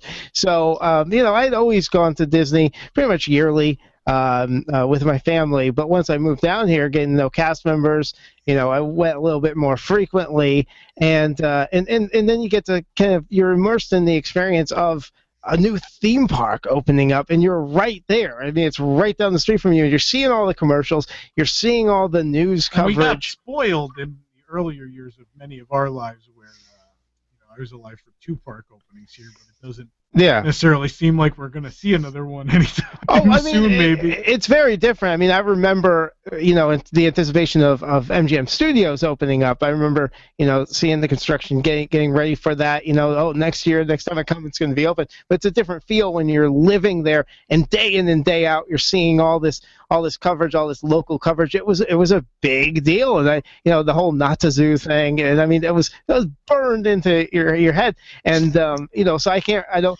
even know. Is that like national? Was that like played national? No, it wasn't. No, it was Resort TV, and then. Oh, okay, because that was like local. I mean, like that was the commercials. And locally. it was on the vacation plan. Okay, yeah. I mean, locally, that was the commercial that was playing on TV all the time, and so I was really excited. So I mean, that's really the memory. I know I was very hyped up for it, and so I fully got into the experience of Animal Kingdom opening week, and I always had an affinity for that park because it was something I actually saw this park open, and I was there for it, and it was a really cool experience, and so I always like to see. Definitely kept up on the changes of that park because it's the only park. Even MGM Studios, I guess I just don't have that necessarily connection to it because I didn't get to go that often, just once a year ever since it opened. But then Animal Kingdom, I got to go a lot and really experience the changes over the years.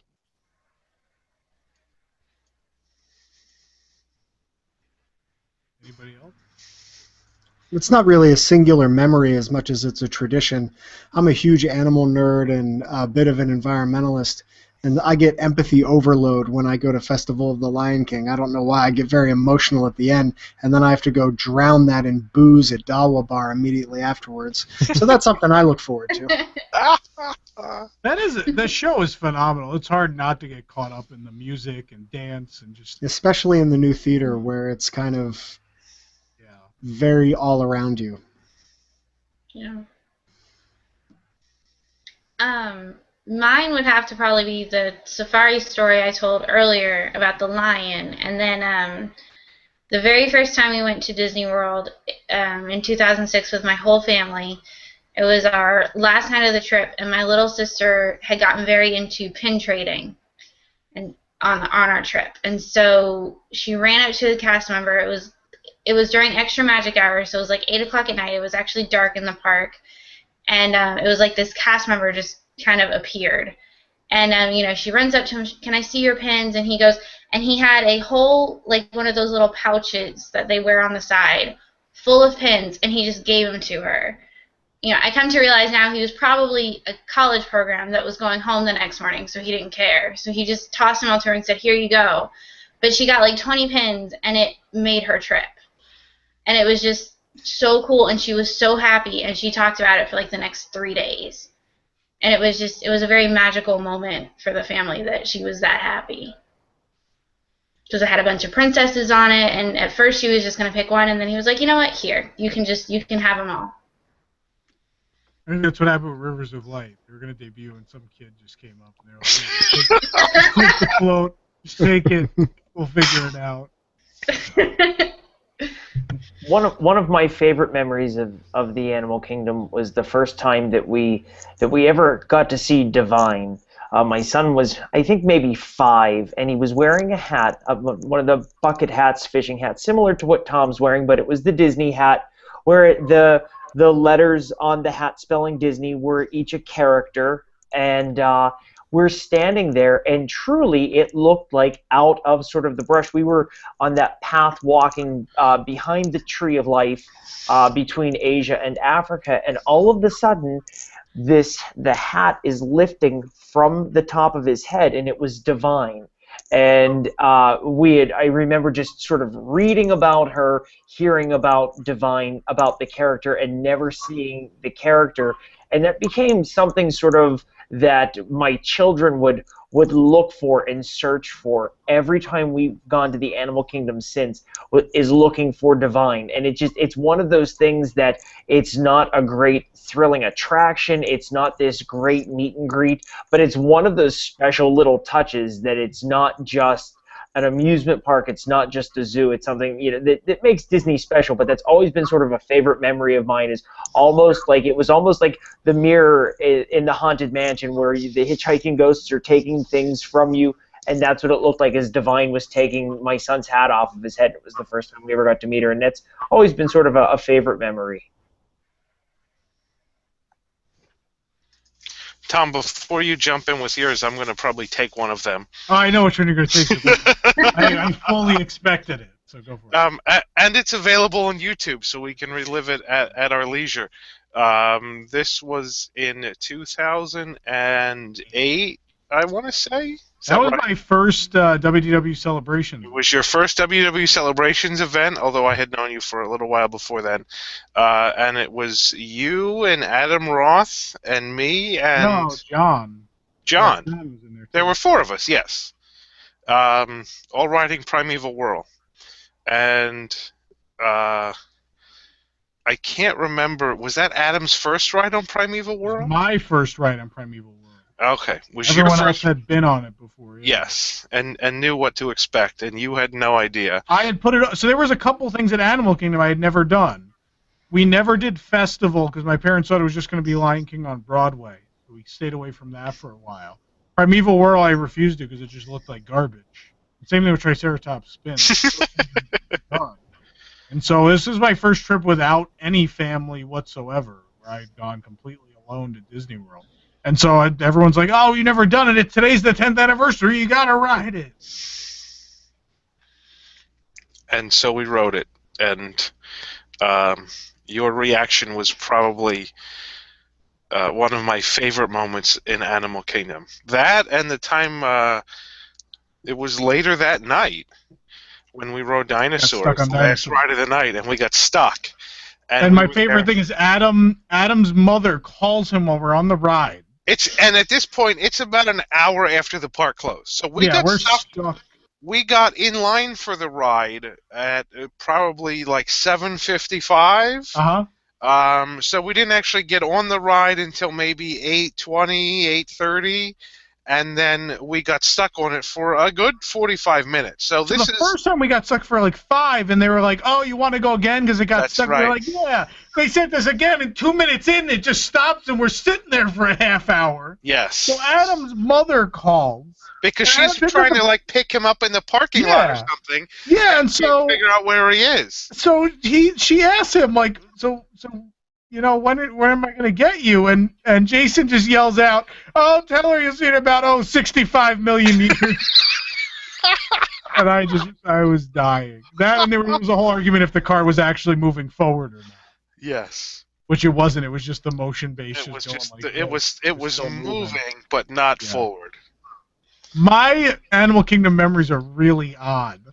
There's some really odd fun ones. Number 1, I saw James Gandolfini, star of The Sopranos, deny his child a $5 plastic dinosaur in Dinoland. Yeah.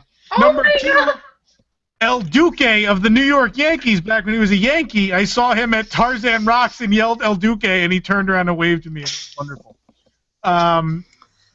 And yeah, I was going to bring up Wild Decade because that was fun. That was the first history walk I got to do and stuff, too. So that was a really cool day. One of my favorite days in Animal Kingdom. That and the 15th anniversary was a great day also, which I left Kali River Rapids, which was the absolute last ride I had not been on or attraction I hadn't seen at Disney World. I left that for the 15th anniversary. I did it that day, and so I had done every attraction at Disney World. That was really cool.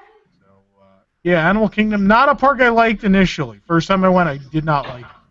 And then we went back and Tarzan Rocks had been added, and I really liked that show, so I was like, okay, I'm okay with this. And then Jam and Jungle got added, and then I was like, all right, I like that parade a lot. And then slowly I found more and more things as time went on that I enjoyed in that park, and I've grown to love it slowly over the years. Still my 4th favorite and 6th favorite of all the Disney parks I've been to, but I still love it very much. Anyway. Yeah. So, thank you, illustrious panel. It was fun to celebrate Animal Kingdom. Next week, we will celebrate Hollywood Studios, my favorite park, for reasons I can't explain. So, anyway. Nick, are we ready to put this thing to bed? Yes, sir. Yeah. Don't forget, TeePublic, buy a shirt. Go through WDWNT.com. Nick, who are you texting? What are you doing over there? Buy my shirt. Buy my shirt. I'm going to buy shirts at Sound like Mangello now. through WWNT.com. Oh, are you? Yeah. No, you're not. But I'll take it. I need a phone case, so I'm seriously gonna get the phone case. I was seeing how much they were. I didn't see when Jason was scrolling through. They're like $22 or something. It's really not Yeah, bad. 18. 18. Yeah. Oh, 18. Oh, I must have. There's different options. Because you can get. I was looking at the iPhone 6 Plus. There's different options. Because that's giant and requires them to destroy. Okay, then I guess my 20% more of the environment. But there's also like you can get a slim case or a protective case. There's different options available. So it's really cool. But anyway, thank you, everybody. Thank you, everyone who listened tonight. Thank you. It was a record crowd for news tonight. That's exciting. And Very pretty good cool. show. We should just tell them we have a big announcement every week. I could. I mean, that always does work. Remember, one. That was still a big crowd. That still creeps people out. It does. No one knew it was me. I can't believe no one figured out that was my voice. That was unbelievable. But anyway, we will see you all next week. We'll see you real soon.